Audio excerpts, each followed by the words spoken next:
اس مبارک سلسلے کا تیسرا حلقہ سماعت فرمائیں۔ الحمدللہ وکفا والصلاة والسلام علی خاتم الانبیاء سیدنا محمد المصطفى وعلى آلہ المجتبى۔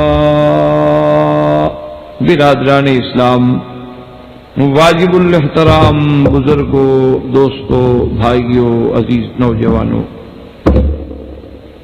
آج کے درس میں انشاءاللہ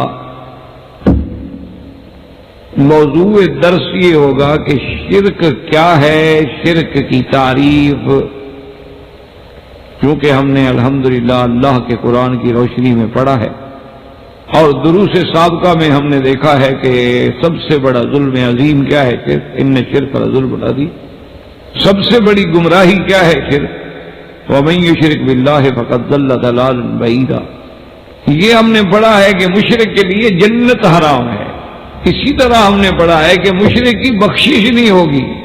تو اتنا بڑا جو جرم ہے، اتنا بڑا جو گناہ ہے، جو اتنی بڑی گمراہی ہے، ظلم عظیم ہے، تو ہمیں پہلے سمجھنا چاہیے کہ شرک کس کو کہتے ہیں۔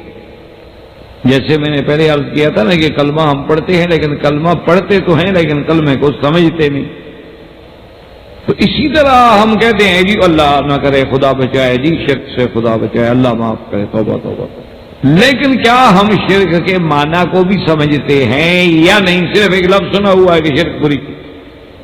اب یاد رکھیں کہ شرک کا ایک معنی تو ہے لغوی، باعتبار لغت، کیونکہ ہر چیز کے یاد رکھیں دو معنی ہوتے ہیں، ایک ہوتا ہے باعتبار لغت کے، ایک ہوتا ہے اصطلاح شریعت۔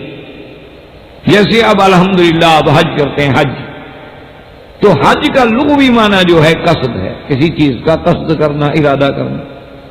لیکن جب ہم اس کا اصطلاحی معنی کریں گے تو پھر حج کے احکام، حج کے مناسک، حج کے فرائض، حج کے واجبات، وہ ساری چیزیں اس میں شامل ہیں۔ جیسے آپ لفظ نماز ہے صلاۃ، عربی میں کہتے ہیں صلاۃ، تو اب اس کا دعا بھی معنی ہے، اس کا معنی رحمت بھی ہے۔ لیکن جب ہم لفظ صلاۃ سے اس کا شرعی اور اصطلاحی معنی لیں گے تو پھر وہ نماز اور اس کے شروط اور اس کے ارکان اور اس کے واجبات، اس کے فرائض، اس کے سنن، اس کے سارے کے سارے آتے۔ تو اس لیے ہمیشہ سمجھیں کہ شرک کا لغوی معنی تو ہے شریک بنانا، جس کو ہم اپنی زبان میں کہتے ہیں کسی سے ساجھیداری کرنا، شراکت کرنا۔ جیسے آپ کسی سے پوچھیں گے جی ماشاءاللہ یہ بلڈنگ آپ کی ہو گیا؟ نہیں جی اس میں میرے ساتھ کچھ شریک ہیں، یہ بزنس آپ کا ہے؟ نہیں جی اس میں کچھ لوگ اور بھی شیئر ہولڈر ہیں، اور بھی میرے شریک ہیں، اور بھی ڈائریکٹرز ہیں۔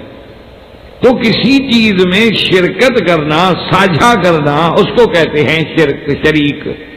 اسی سے ہے شرک، اسی سے ہے شریک، اسی سے ہے مشارکت۔ اسی کو جمع عربی میں آتی ہے شرکا، مادہ وہی ایک ہے کہ جب آپ نے ایک مکان میں کسی کو حصے دار بنایا، شریک ہو گیا، زمین میں بنایا، شریک ہو گیا۔ اسی لیے آپ دیکھتے ہیں نا کہ بعض اوقات ہمارے بعض پنجابی علاقوں میں کہتے ہیں جی ان کے ساتھ ہمارا شریکہ ہے، یعنی رشتہ داری ہے، کیونکہ رشتہ داری میں بھی تو آدمی ایک دوسرے سے جڑا ہوتا ہے، ملا ہوتا ہے۔ اصطلاح شریعت میں شرک کا معنی یہ ہے کہ اللہ کی ذات میں یا اللہ کے صفات خاصہ میں یا اللہ تبارک و تعالی کے اسماء و صفات میں یا اللہ تبارک و تعالی کے افعال میں اللہ کے سوا کسی غیر کو شریک بنائے، اس کو کہتے ہیں شرک۔ بہت سارے لوگ جو ہے نا جی یوں سمجھ لیتے ہیں کہ دیکھو جی یہ بات جو ہے دیوبندی علماء کہتے ہیں یا نجدی علماء کہتے ہیں، وہابی علماء کہتے ہیں اور فلاں کہتے ہیں۔ بھئی یہ تعریف جو ہے شرک کی، یہ تو سرکار دو عالم صلی اللہ علیہ وسلم کے زمانے سے آ رہی ہے۔ اس وقت تو ابھی یہ مولوی پیدا بھی نہیں ہوئے، بلکہ یہ شرک کی اصطلاحی جو شرعی ترجمہ ہے وہ تو سیدنا نوح علیہ السلام کے زمانے سے آ رہا۔ تو اس کو کسی پارٹی پر محمول کر کے اپنے آپ کی جان چھڑانا یا اپنے آپ کو اس سے بچانا، یہ بالکل ایک جاہلانہ بات۔ یہ دیکھو جی یہ تو وہابی یوں کہتے ہیں، یہ دیکھو جی فلاں یوں کہتے ہیں۔ بھائی یہ تعریف تو وہ ہے کہ جب سے اللہ کے رسول آئے، اللہ کی توحید لائے، اللہ کی توحید کی دعوت دی، تو توحید کے مقابلے میں شرک تھا، تو توحید کی تعریف بھی اسی وقت سے اور شرک کی تعریف بھی اسی وقت سے، کسی کے بنانے سے نہیں بنتی۔ تو اس لیے یاد رکھیں کہ ایک شرک ہے کہ اللہ کی ذات میں شریک کرے یا اللہ کے صفات یا اللہ کے افعال، اللہ تبارک و تعالیٰ کی عبادت میں، اختیارات میں اللہ کے سوا کسی غیر کو، یہ ہمیشہ یاد رکھنا۔ یہ بڑا دھوکہ ہو جاتا ہے بعض لوگوں کو، وہ کہتے ہیں کہ جی نہیں، وہ تو بتوں کو کرتے ہوئے شرک ہوتا ہے نا۔ لفظ قرآن میں عام ہے کہ من دون اللہ، اللہ کے سوا، اللہ سے برے، اللہ کے بغیر، غیر اللہ۔ اب وہ کوئی ہو، زندہ ہے، مردہ ہے، فرشتہ ہے، جن ہے، ولی ہے، عبد صالح ہے، کوئی ہے، وہ سب اللہ کے سوا میں سب آ گئے۔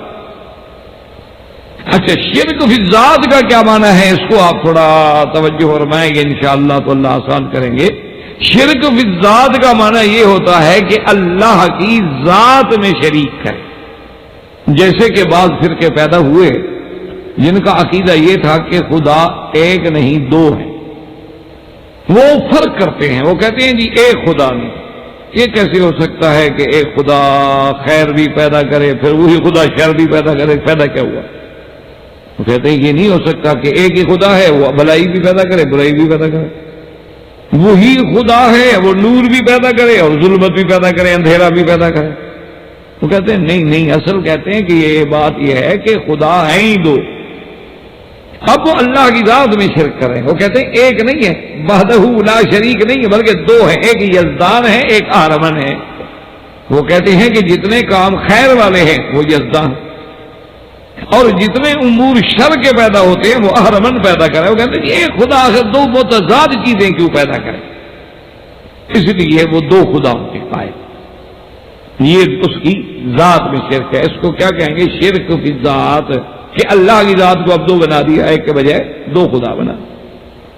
اسی وہ عقیدے سے آپ دیکھیں نا جو ہندو مذہب ہے، حالانکہ وہ مذہب تو ہے کوئی نہیں، ایسے بچوں نے گڑا ہوا ہے، وہ اسی تصور سے پھر ایک کے جب دو بنے تو دو کے چار بنے، چار کے پھر 10 بنے، پھر 100 بنا، پھر لاکھ بنے، پھر کروڑ بنے، بنتے گئے۔ اسی لیے ان کے بھی عقائدے میں ہوتا ہے کہ یہ جناب قہر کی دیوی ہے۔ جب کسی دشمنوں پہ قہر کی درخواست کرنی ہو تو قہر کی دیوی کے پاس جاتے ہیں کہ ہمارے دشمنوں کو جو ہے نا بالکل تو نیست و نابود کر دے، نشٹ کر۔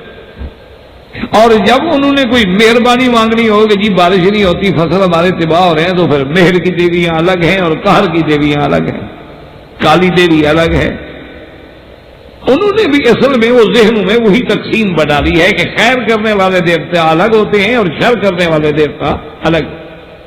اب وہ بڑھتے گئے، اب تو عالم یہ ہو گیا ہے کہ میرے خیال میں پوجنے والے کم ہیں، دیوتا زیادہ ہیں، 35 کروڑ تک پہنچ گئے۔ تو اس بات کو ہمیشہ ذہن میں رکھیں کہ اب جناب ان کا جب ذات میں دو بنا لیے تو ذات میں شرک آ گیا۔ اچھا، اسی طرح ایک یہ ہے کہ دو تو نہیں بنا، لیکن وہ اللہ کی ذات میں سے کسی ایک حصے کو جدا کر لیتے ہیں کہ یہ ہے اسی کی ذات میں سے ہے۔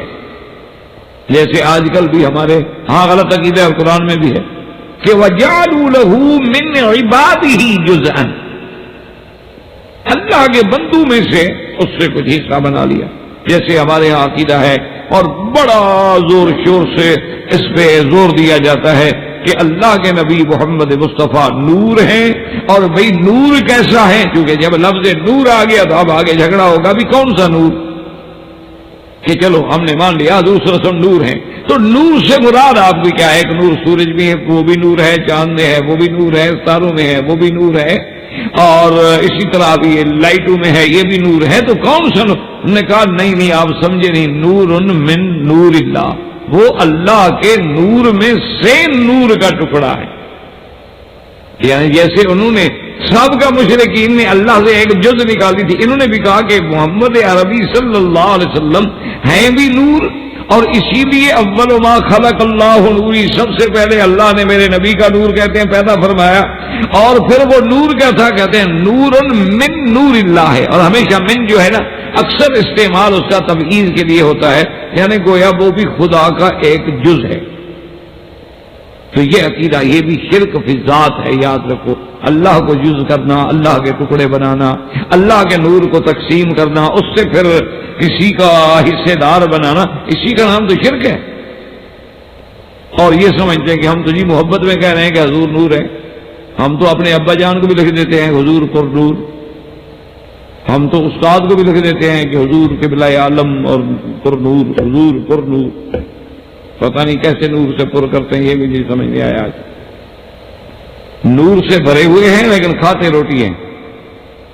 ایک ذہن ہے، بنا دیا گیا ہے، ایک تخیل ہے، اور اس کو لفظ احترام بنا دیا گیا، اور اس کے مقابلے پہ لفظ بشریت جو ہے نعوذ باللہ وہ توہین کا لفظ بنا دیا گیا۔ یعنی جو تو نور مانے وہ تو بالکل ٹھیک عاشق ہے، حالانکہ یہ نہیں سمجھتے کہ ہم تو، اور پھر نور بھی اللہ کے نور کے ٹکڑوں میں سے۔ اور پھر حدیث میں آیا کہ حضور نے فرمایا کہ جب پوچھا گیا کہ حضور آپ نے اللہ کو دیکھا، فرمایا نور انا اراہ، تو ایک نور ہے، کیسے دیکھ سکتا ہے بندہ؟ تو انہوں نے کہا دیکھو وہ بھی نور والی حدیث، ادھر سب سے پہلے میرا نور پیدا کیا، اور پھر وہ نور یعنی اللہ کے نور میں سے نور کا ایک ٹکڑا تھا، تبعیض تھی۔ یہ اللہ کی ذات میں براہ راست شرک ہے۔ ایک بات کیا ہے، یہ چھوٹا موٹا شرک نہیں۔ اب جناب آگے نور اور بشریت کی بحث جو ہے انشاءاللہ وہ اپنے مقام پہ آئے گی، لیکن آپ ابھی تو صرف یہ سمجھیں کہ شرک فی ذات کیا ہے۔ خدا دو مانے، شرک فی ذات۔ اللہ کا کوئی ٹکڑا مانے، یہ بھی شرک فی ذات ہے۔ اچھا اللہ کا بیٹا مانے، تو بیٹا بھی تو بندے کا ٹکڑا ہوتا ہے نا، اولاد حصہ ہے نا بدن کا۔ اسی لیے سرکار دو جہاں صلی اللہ علیہ وسلم نے فرمایا کہ فاطمہ تو بضعۃ منی، فاطمہ تو میرے حصہ، میرے وجود کا ایک ٹکڑا ہے۔ دوسری روایات میں آپ نے فرمایا کہ اولادنا اکبادنا، اولاد تو ہمارے جگر ہیں۔ تو اب اگر خدا کا بیٹا مانے تو گویا خدا کا ایک حصہ مان رہا ہے نا، چونکہ اولاد تو خدا کا، اولاد جو ہے ماں باپ کی ایک جز ہے، حصہ ہے۔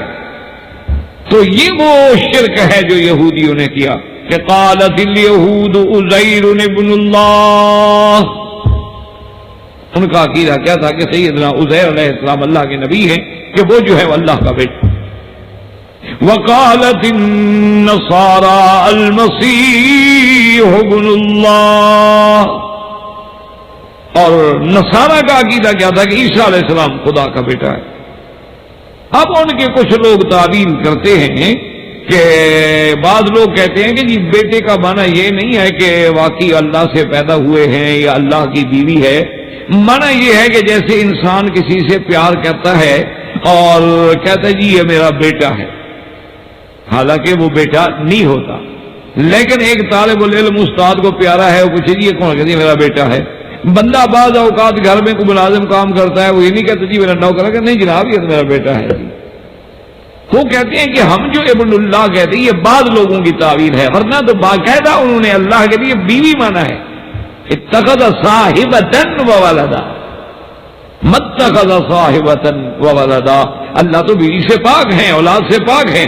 تو بہرحال اگر یہ بات بھی کرو کہ اللہ نے پیار سے بیٹا بنایا ہے، تو کسی جگہ تو قرآن کا، تورات کا، انجیل کا حوالہ دو نا کہ اللہ نے فرمایا میں نے بیٹا بنایا۔ یہ تم کہہ رہے ہو نا، یہ تو تمہاری تعویل ہے۔ ہمیں چلو قرآن کو تم نہیں مانتے ہو، انجیل کو تو مانتے ہو نا، اسی انجیل سے یہ دکھائیں، جیسے حضور نے فرمایا کہ میں نے زید کو اپنا بیٹا بنایا۔ حضور صلی اللہ علیہ وسلم نے اب کوئی چھپی ہوئی بات نہیں، حتیٰ کہ بعض لوگ تو کہہ دیتے تھے زید ابن محمد صلی اللہ علیہ وسلم کے زید حضور کا بیٹا ہے۔ پھر اللہ کا حکم آیا کہ ادعوہم لآبائہم، کہ سب کو اپنے باپ کے نام کے ساتھ پکارا کرو۔ حضور پاک نے ان کو محبت میں متبنہ بنایا ہے، حقیقی بیٹا تو نہیں ہے، لیکن حضور نے نہیں چھپا، فرمایا زید میرا بیٹا۔ اسامہ پھر زید کے بیٹے ہیں۔ تو اگر اللہ نے کسی جگہ یہ فرمایا ہو کہ حضرت عیسیٰ علیہ السلام مجھے اتنے پیارے ہیں، میرے محبوب ہیں کہ گویا میرے بیٹے ہیں، تو کوئی حوالہ تو ہونا، آپ کے کہنے سے تو مسئلہ حل نہیں ہوگا کہ جب عیسیٰ ابن مریم کہہ رہے ہوں کہ میں تو اللہ کا بندہ ہوں، عبد ہوں، آپ کہتے ہیں بیٹا ہے، تو کوئی حوالہ تو چاہیے نا۔ اچھا اگر پیار سے نبی بیٹا بن جاتا ہے تو نبی تو 1,24,000 ہے، پھر باقی انبیاء کو کیوں نہ بیٹا کہا جائے؟ صرف عیسیٰ علیہ السلام کے بارے میں یہ عقیدہ کیوں رکھا جائے؟ بات کو سمجھیں کہ بھائی چلو موسیٰ علیہ السلام سے تمہارا جھگڑا ہے، لیکن پہلے پیغمبروں سے تو جھگڑا نہیں ہے نا۔ تو اگر کوئی نبی اور رسول اس یعنی اتنا شان والا ہوتا ہے کہ وہ پیار میں اللہ کا بیٹا کہلانے کا حقدار ہے، نعوذ باللہ، تو پھر تو سارے نبی کہلائیں۔ تو اس لیے یہ بھی شرک فی الذات ہے کہ یہودیوں نے کہا کہ عزیر ابن اللہ اور نصارہ نے کہا مسیح ابن اللہ، اور اس کے بعد مشرکین مکہ جو تھے انہوں نے کہا الملائکۃ بنات اللہ، کہ فرشتے جو ہیں یہ اللہ کی بیٹی ہیں۔ بھائی کیوں، کیسے بیٹی ہیں؟ انہوں نے کہا دیکھو، ایک تو لفظ ملائکہ اس میں تانیث ہے، تانیث کے لیے ہے، تو معلوم ہوتا ہے نا کہ وہ لڑکے نہیں لڑکیاں ہیں۔ اور دوسری بات یہ ہے کہ اللہ پاک نے نبی بھیجے ظاہر ہیں، مخلوق بھیجی ظاہر ہے، فرشتوں کو چھپایا ہوا ہے، چھپایا تو لڑکیوں کو جاتا ہے، وہ تو لڑکیاں گھر میں چھپ کے رہتی ہیں، وہ کہتے ہیں اللہ میں نے چھپایا ہوا ہے نا، فرشتے نظر ہی نہیں آتے۔ تو ان کا عقیدہ تو یہ بھی شرک فی الذات۔ اچھا، بعض لوگ اس سے بھی آگے نکل جاتے ہیں، وہ یہ کہتے ہیں کہ اللہ تبارک و تعالی خود اس کے اندر ہے لیکن ہمیں سمجھ نہیں آ رہا۔ لقد كفر الذين قالوا ان اللہ ثالث ثلاثہ، یہ عقیدہ جو ہے تثلیث کا کہ تین میں ایک خدا۔ اسی لیے ان کے ہر جگہ آپ دیکھتے ہیں کہ وہ اپنے نشان بناتے ہیں، یا کہیں اسٹار بناتے ہیں، یا کہیں کوئی ایسے مونوگرام بنتے، اس میں اپنی تثلیث کو وہ قائم رکھنے کی کوشش کرتے ہیں۔ حتیٰ کہ جتنے آپ نے دیکھا ہوگا یہ اسکاؤٹ ہوتے ہیں، یہ ٹریننگ ہوتی ہے، اس میں بھی وہ سلام جو کرتے ہیں وہ بھی 3 انگلیوں سے، اصل وہ تثلیث کا عقیدہ دماغ میں ڈالتے ہیں۔ تو یہ بھی شرک فی الذات ہے کہ 3 میں ایک خدا ہے، یہ بھی شرک فی الذات۔ اچھا، اور اسی طرح سمجھیں کہ شرک فی الذات یہ ہے کہ یہ عقیدہ رکھنا کہ یہ تو بشر ہے، انسان ہے، لیکن اس میں اللہ کی ذات جو ہے نا حلول کر گئی ہے، اور اب ظاہری طور پر تو بشریت کا لبادہ اوڑے ہوئے ہیں، لیکن اندر خدا ہے۔ پھر ظاہر میں تو، اور یاد رکھنا یہ جتنے عقیدے میں نے عرض کیا نا، یا یہود نے بنائے یا نصارہ نے بنائے، اور اس کے بعد یہ سب کے سب روافض نے بنائے، شیعہ نے بنائے۔ وہ بھی کہتے ہیں کہ اللہ حضرت علی میں حلول کر، حتیٰ کہ ایک فرقہ ہے پوری دنیا میں حلولیہ۔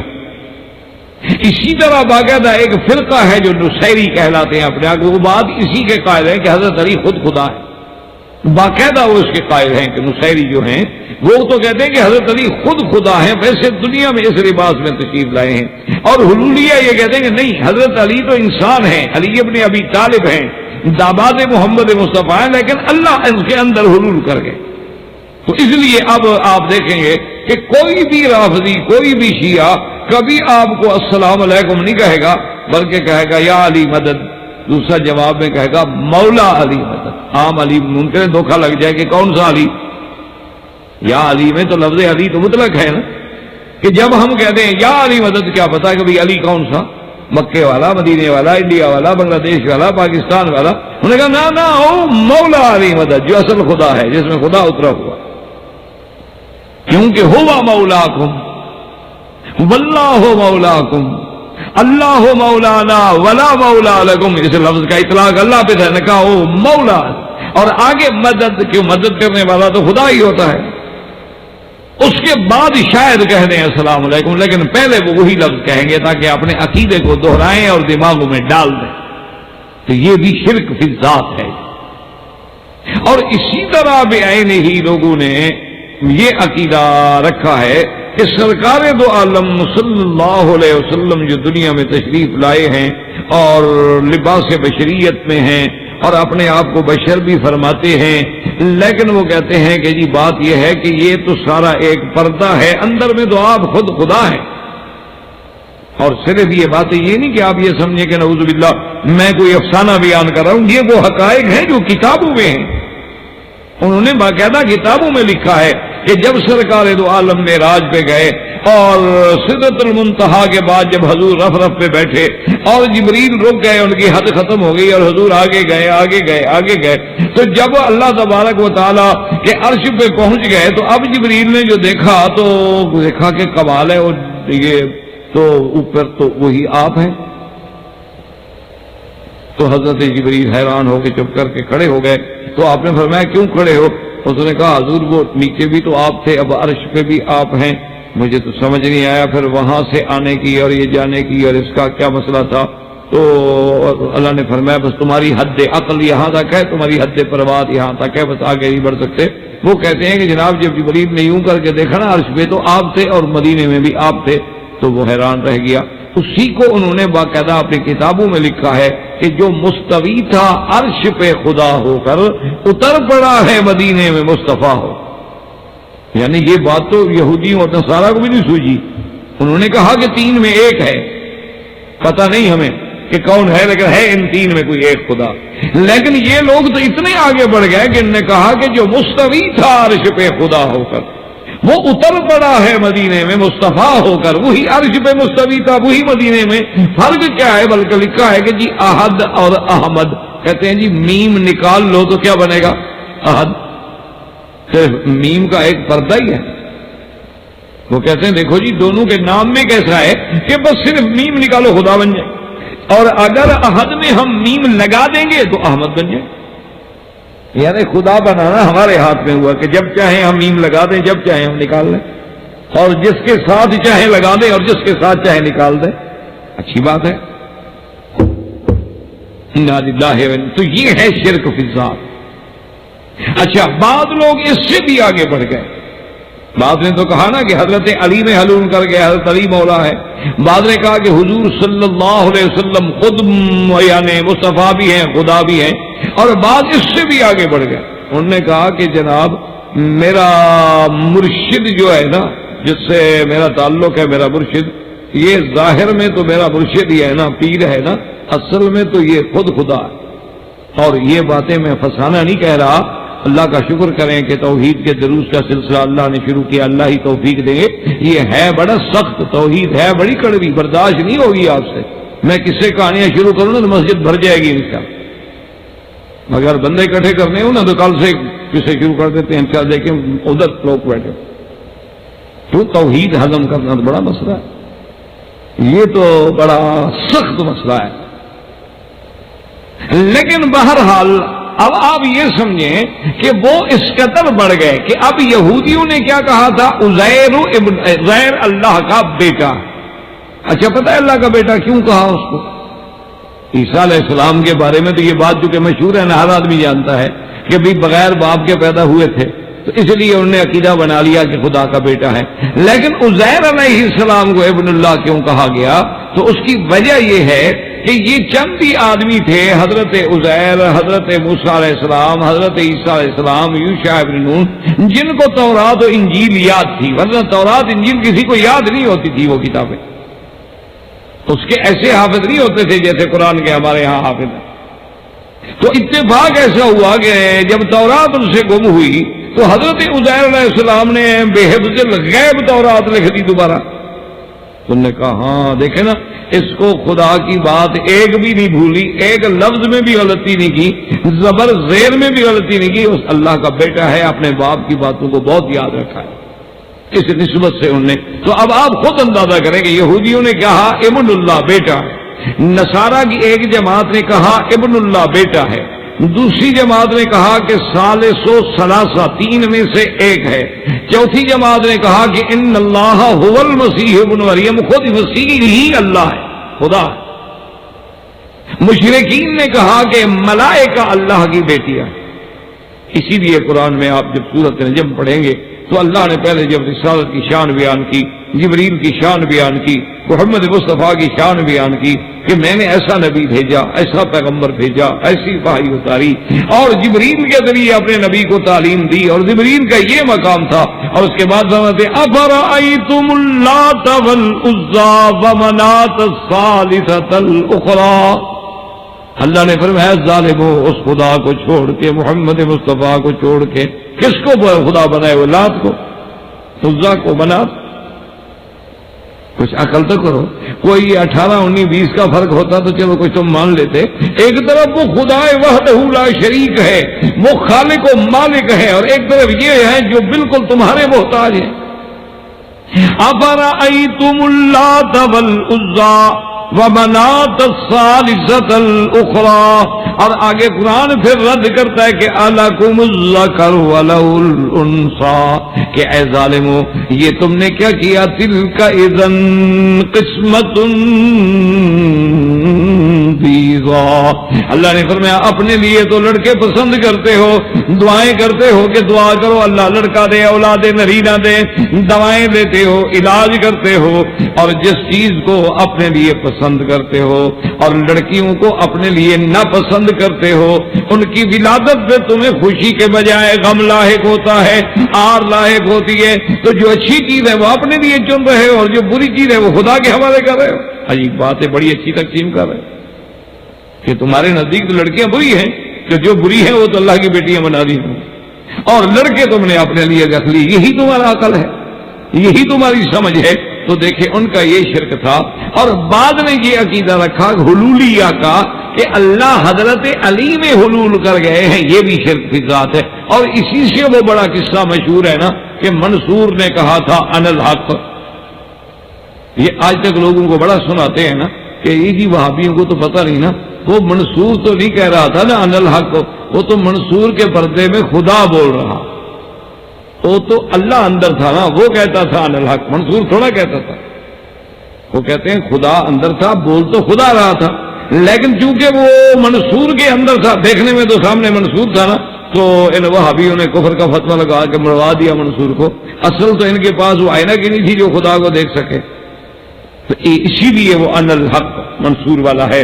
اور اسی لیے ہمارے اپنے علاقے میں, ہمارا جو علاقہ ہے جہاں کے اصل ہمارے یعنی خاندان ہے, برادری ہے, وہاں ایک جگہ ہے, ایک کا نام ہے چاچڑا, شہر کا نام ہے, اور ایک کا نام ہے کوٹ مٹھن, یہ بھی علاقے کا نام ہے. تو ان کے جو بزرگ تھے اس زمانے میں, وہ تو خیر عالم بھی تھے, اللہ والے بھی تھے, اللہ ان کی قبروں پہ کروڑوں رحمتیں کرے, لیکن ان کے مرنے کے بعد جو لوگ وارث بنے اور عشق میں بڑھے, تو انہوں نے سرائیکی زبان میں بعض ایسی باتیں کہی ہیں, اللہ معاف کرے, میرے خیال میں اگر سابقہ زمانے کا کوئی مشرک ہو تو شاید وہ بھی سن کے بھاگ جائے. اب وہ کوٹ مٹھن چونکہ آمنے سامنے ہے, درمیان میں دریا ہے, تو اس نے محبت میں آ کے کیسے تشبیہ دی, وہ کہتا ہے کہ چاچڑ وانگ مدینہ ڈس دے, کہ چاچڑا میرے لیے ایسے ہے جیسے مدینہ منورہ ہو, اور کوٹ مٹھن بیت اللہ, اور کوٹ مٹھن میرے لیے ایسے ہے جیسے بیت اللہ ہو. اور میرا جو پیر ہے نا, ظاہر میں ہے پیر فرید, باطن میں ہے اللہ. یہ ظاہر میں تو پیر فرید ہے بالکل بس, لیکن فرید بھی تو اللہ کا نام ہے نا. وہ کہتے ہیں جی بس یہ غلام ہٹا دو تو بس ٹھیک ہے, فرید ہے نا. یہ ہے شرک فی الذات, جس کو آدمی کبھی سوچتا نہیں ہے. اتنا بڑا شرک ہے, یعنی شرک اکبر ہے. اللہ تبارک و تعالیٰ معاف فرمائے کہ انسان حدود سے تجاوز کر جاتا ہے, تو اس کو کہتے ہیں شرک فی الذات, کہ اللہ کی ذات میں شریک بنائے, اللہ کو کسی میں حلول کا عقیدہ رکھے, یا اللہ کے ٹکڑے کر کے کسی کو اللہ کے نور کا ٹکڑا بنا کے پیش کرے, یا اللہ کا بیٹا مانے, یا اللہ کی بیٹیاں مانے, یا اللہ تبارک و تعالیٰ کو کسی انسان کی شکل میں نیچے مانے. یہ سب شرک فی الذات. اللہ تبارک و تعالیٰ رحمت فرمائے, اسی کو شرک کہتے ہیں کہ اس کی ذات میں کسی کو شریک بنے. حالانکہ اس کی ذات کیا ہے, واحد ہے, احد ہے, صمد ہے, لم یلد ہے, ولم یولد ہے. اس لیے اللہ نے قرآن میں ایک مقام پہ نہیں, کہ آپ سارے قرآن کو دیکھیں گے تو اللہ نے کوئی ایسا لفظ ہی نہیں ہے جو اپنی وحدانیت کے لیے نہیں بیان. کہیں فرماتے ہیں الہکم الہ واحد, ایک, اور کہیں فرماتے ہیں قل هو اللہ احد اللہ الصمد لم یلد ولم یولد فلم یکن لہ کفوا احد۔ اور اللہ تبارک و تعالی نے تیسری جگہ قرآن میں فرمایا کہ ظالموں تم اللہ کے لیے جو بیٹے بناتے ہو تقاد السماوات یتفطرن، یہ تو قریب ہے کہ تمہاری اس غلط بات سے تمہارے اللہ کی ذات کی شان کے خلاف ایسی بات کہنے سے ہو سکتا ہے کہ پہاڑ پھٹ جائیں، زمینیں پھٹ جائیں، اور زمینیں پھٹ جائیں، پہاڑ گر جائیں۔ ما ينبغي للرحمن ان يتخذ ولدا، کہ ظالموں اس کی شان کو یہ زیبا نہیں کہ کسی کو اولاد بنائے، کیونکہ جب ساری کائنات اس کی مخلوق ہے، ساری کائنات اس کی مملوک ہے، ساری کائنات اس کی ملک ہے، تو اس کو کیا ضرورت ہے پھر اولاد کی؟ کہ ساری کائنات ہی اس کی۔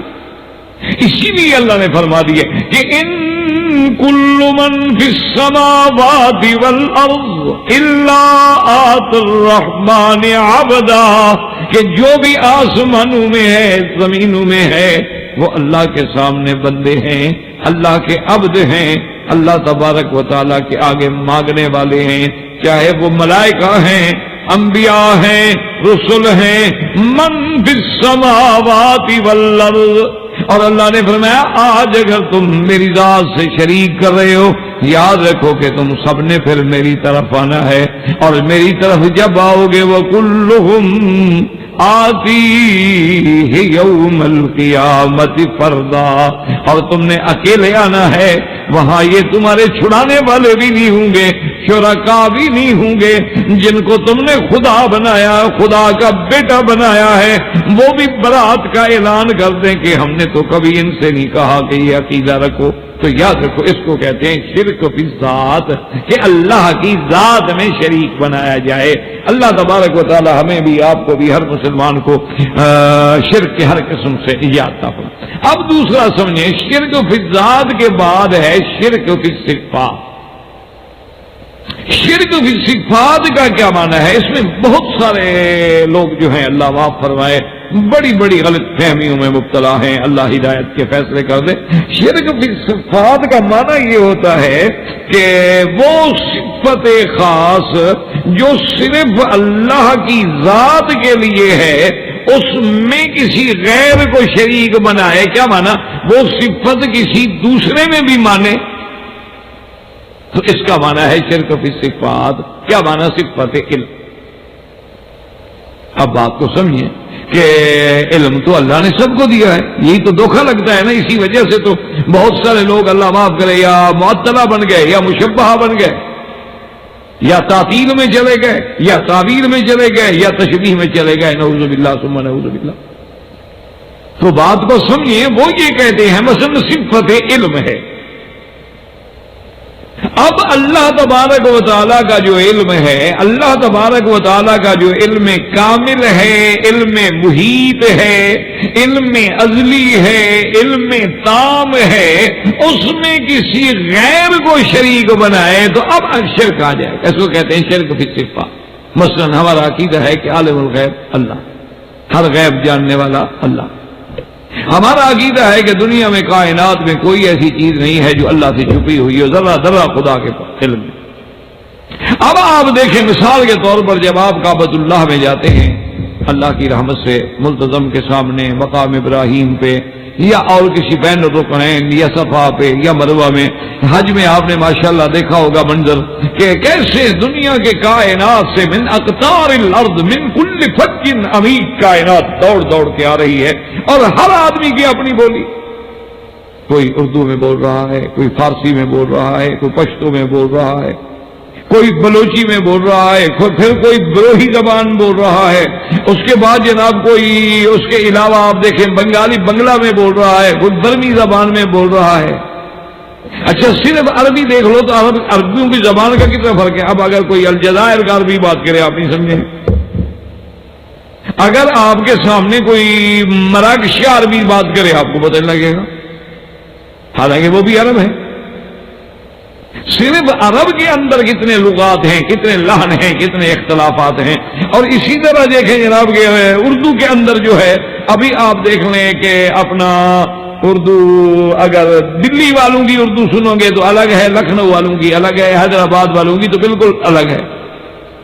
وہی ایک لفظ ہوگا، وہاں لوگ کہلائے گا، یہاں لوکاں کہلائے گا، ایک لفظ ہے۔ تو اب آپ یہ اندازہ کریں کہ ہر بندہ اپنی زبان میں مانگ رہا ہے اور ہر بندہ اپنی حاجت مانگ رہا ہے۔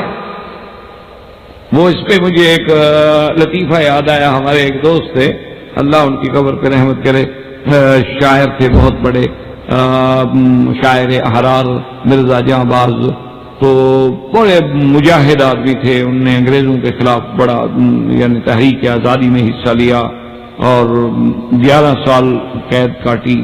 عطا اللہ شاہ بخاری اور ابو الکلام آزاد اور اس دور میں اجمل خان ان لوگوں کے ساتھیوں میں تھے۔ تو بہرحال وہ آخری عمر میں آتے تھے، ملتے تھے، تو تھے بڑے ماشاءاللہ وہ لطیفہ سنج، یعنی بڑے مزاح کرنے والے، خوش اخلاقی سے بات کرنے والے، اور ایسے لطیفے سناتے تھے کہ بندے لوٹ پوٹ ہو جائیں۔ تو وہ خیر جناب ایک دن مکہ شریف میں حرم شریف میں بیٹھے تھے، تو ساتھ ہی کوئی آدمی بیٹھا تھا، وہ دعائیں بیچارہ مانگ رہا تھا کہ یا اللہ مجھے ایمان عطا فرما، یا اللہ مجھے صحیح عقیدہ نصیب فرما، یا اللہ ایمان کامل نصیب فرما، یا اللہ یقین نصیب فرما، دعائیں مانگ رہا ہے۔ اور یہ مرزا صاحب بیٹھے دعا مانگ رہے ہیں، اللہ میاں ایک گھر عطا فرما، اللہ میاں ایک کار بڑی اچھی عطا فرما، اللہ میاں آپ بڑھاپے میں کوئی اچھی سی بیوی بھی عطا فرما۔ تو یہ اپنے یہ شروع ہے۔ تو اس نے 1 منٹ تو آدھا منٹ تو صبر کیا، 1 منٹ کے بعد وہ بوڑھا آدمی تھا، بزرگ آدمی تھا، وہ بھی اس سے صبر نہ ہو سکا، اس نے اپنی دعا تو چھوڑ دی۔ اس نے کہا بھائی کیا مانگتا ہے؟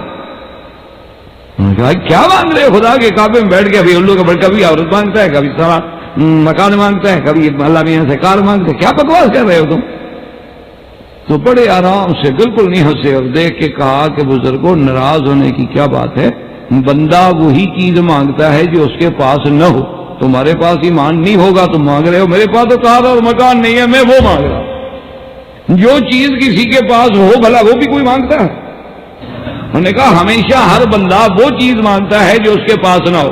میں بھی 1.5 گھنٹے سے سن رہا ہوں کہ اللہ سے ایمان دے دو فلاں، اس کا معنی تمہارے پاس نہیں ہے۔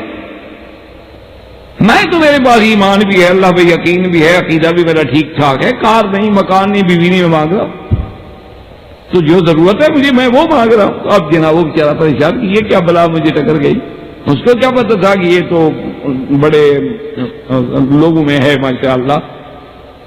تو میں نے ایک دفعہ پوچھا تھا، پر ایک ہی لفظ میں انہوں نے بڑا عجیب بات کی تھی۔ میں نے ایک دفعہ پوچھا، میں نے کہا مرزا صاحب آپ انگریز کے وقت میں بھی جیل جاتے رہے اور اب ماشاءاللہ مسلمانوں کی حکومتیں ہیں، اب اس دور میں بھی آپ اکثر جیل میں ہوتے ہیں کیونکہ باہر کی تو آپ کو فضا پسند ہی نہیں لگتی، روٹی اچھی نہیں لگتی، تو کیا فرق کیا محسوس کیا؟ تو کہنے لگے کہ انگریز بے دین تھا، بے آئین نہیں تھا، ہمارے مسلمان بے دین بھی ہیں، بے آئین۔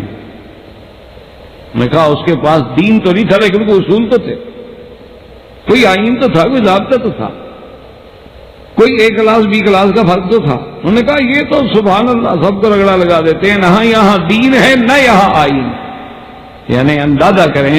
اور اسی پہ شاہ جی رحمت اللہ علیہ نے فرمایا تھا کہ میں ڈیرہ غازی خان میں جا رہا تھا تقریر کے لیے، اور اللہ کی شان دیکھیں کہ ڈی سی انگریز تھا اور ایس پی مسلمان تھا۔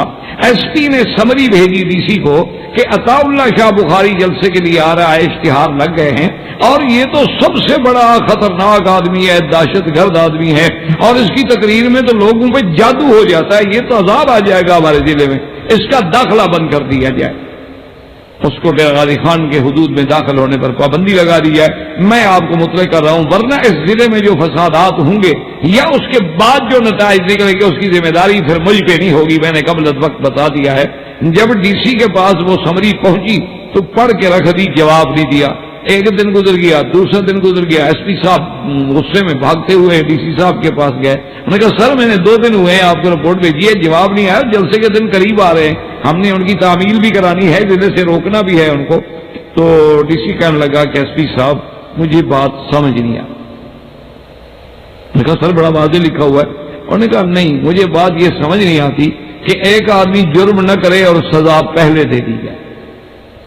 ابھی وہ ہمارے ضلع میں آیا ہی نہیں، اس نے تقریر ہی نہیں کی، کوئی شرارت ہی نہیں کی، کوئی فساد ہی نہیں کیا، تو ہم سزا پہلے دے دیں کہ ہمارے ملک میں اس کے انسانی حقوق جو ہیں پابندی لگا دیں کہ ضلع میں داخل نہیں ہو سکتے ہو۔ یہ سزا جرم سے پہلے ہے، اس کو میرا ضمیر نہیں مانتا کسی بھی شکل میں۔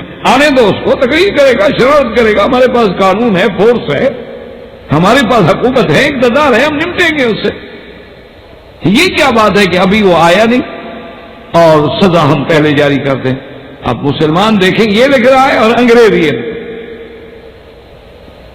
شاہ جی رحمت اللہ علیہ جب وہاں ڈیرہ غازی خان، اس زمانے میں کہاں سواریاں بسوں کے ہوتے تھے، دھکے کھا کھا کے آدمی پہنچتا تھا، اڈے پہ اترے تو کسی نے کہا، شاہ جی کہنے لگے کہ اچھا ٹھیک ہے انگریز میرا بھی دشمن ہے لیکن میں بھی آل رسول ہوں، آج کے جلسے میں کوئی بات نہیں ہوگی حکومت۔ اس نے اگر اتنا لحاظ کیا ہے تو ایک رات ہم بھی لحاظ کرتے۔ تو بہرحال یعنی مانا یہ تھا کہ اصولی سی بات یہ ہے کہ اب ہمارے ہاں تو نہ عقیدہ رہا، نہ آئین رہا، نہ ایمان رہا، نہ دین رہا۔ تو اب آپ سمجھیں کہ اتنے چیزیں جو ہم اللہ سے مانگتے ہیں اور ہر زبان میں مانگتے ہیں، تو اب کیا عقیدہ ہے ہمارا؟ یہ عقیدہ ہے کہ نہیں کہ اللہ سب کی زبان سنتے ہیں، سمجھتے ہیں، جانتے ہیں اور ہر کسی کی دعا منظور کرنے کی قدرت بھی رکھتے ہیں، اور جو بندہ جو مانگ رہا ہے اس کو دینا چاہے تو دے سکتے ہیں۔ یہ ہمارا عقیدہ۔ اسی لیے تو ہمارے فات میں 20 لاکھ آدمی کھڑا دعا مانگ رہا ہے، 29 کے ختم میں 20 لاکھ آدمی کھڑا ہوا دعائیں مانگ رہا ہے۔ تو اگر یہ یقین نہ ہو یا یہ خیال ہو یار بہت شور کرے پتہ نہیں ہماری دعا کا اللہ کو پتہ لگے گا یا نہیں لگے گا، تو کون مانے گا؟ تو اس لیے ہمارا عقیدہ ہوتا ہے کہ ہم لاکھ شور مچائیں، ہم کروڑ نہیں، ساری دنیا کے 1 ارب 36 کروڑ مسلمان ایک وقت میں مانگنے لگ جائیں، وہ سن رہا اور دینے پہ قادر ہے، اور اس کو علم ہے کہ میرا بندہ کہاں ہے، کس حال میں ہے اور کیا مانگ رہا ہے۔ اب اگر اسی میں کسی غیر کو آپ شریک کریں گے تو یہ شرک فی صفات ہے۔ اب اگر آپ مثلا اس میں یہاں بیٹھے ہوئے ایک وظیفہ کرتے ہیں کہ شیخ عبد القادر جیلانی شیعن للہ یا معین الدین اجویری مدد کن، تو آپ ایمان سے کہیں کہ اس وظیفے کرنے والے کا عقیدہ کیا ہے جو معین الدین کو پکار رہا ہے؟ یا علی، آپ کشتی لڑ رہے ہیں تو یا علی، آپ کرکٹ کھیل رہے ہیں تو یا علی، یعنی حضرت علی کو آپ اچھے کاموں میں بلاتے ہیں، کبھی کرکٹ کے لیے، کبھی فٹ بال کے لیے، کبھی کشتی لڑنے کے لیے، کبھی باکسنگ کے لیے، ماشاءاللہ۔ اور پھر آپ کا کیا عقیدہ ہے کہ جب ہم یہاں سے کہیں گے کہ یا علی مدد، یا ہم کہیں گے یا پیر، یا دستگیر، یا عبد القادر جیلانی، یا شیخ جیلانی، یا شیخ معین الدین چشتی، تو جب یہ ہم پکار رہے ہیں تو کیا وہ ہماری اس پکار کو سن رہے ہیں یا نہیں سن رہے؟ اگر ہمارا عقیدہ ہے کہ نہیں سن رہے تو پکارنے کا فائدہ، تو کوئی پاگل ہے پکارتا ہے جو اگلا سنتا ہی نہیں۔ دیکھو نا، ابھی آپ مسجد میں بیٹھے ہیں، یہاں سے اگر آپ آرڈر دینا شروع کر دیں گے کہ بیگم صاحب میں نے یہ کھانا ذرا جلدی پکا لیں، تو کہے گا کس کو کہہ رہے ہو بھائی؟ میں اپنی بیوی کو کہہ رہا ہوں، تم کیوں چڑھ رہے ہو؟ کہاں ہے تمہاری گھر میں ہے؟ او بابا یہاں جو کہہ رہے ہو ٹیلی فون کر رہے ہو، کیا کر رہے ہو، کوئی واسطہ ہے؟ نہیں میں ویسے کہہ رہا ہوں یہاں سے، تو کہیں گے تو بات خراب ہو گیا، لوز ہے کوئی معاملہ۔ تو اصل مسئلہ سمجھیں کہ آپ جب ایک آدمی پکارتا ہے کہ مدد کن یا معین الدین چشتی، اور بغیر داب بلا افتاد کشتی، کہ مصیبتوں میں میری اور غم میں میری کشتی جو ہے وہ گھر چکی ہے، میری مدد کر۔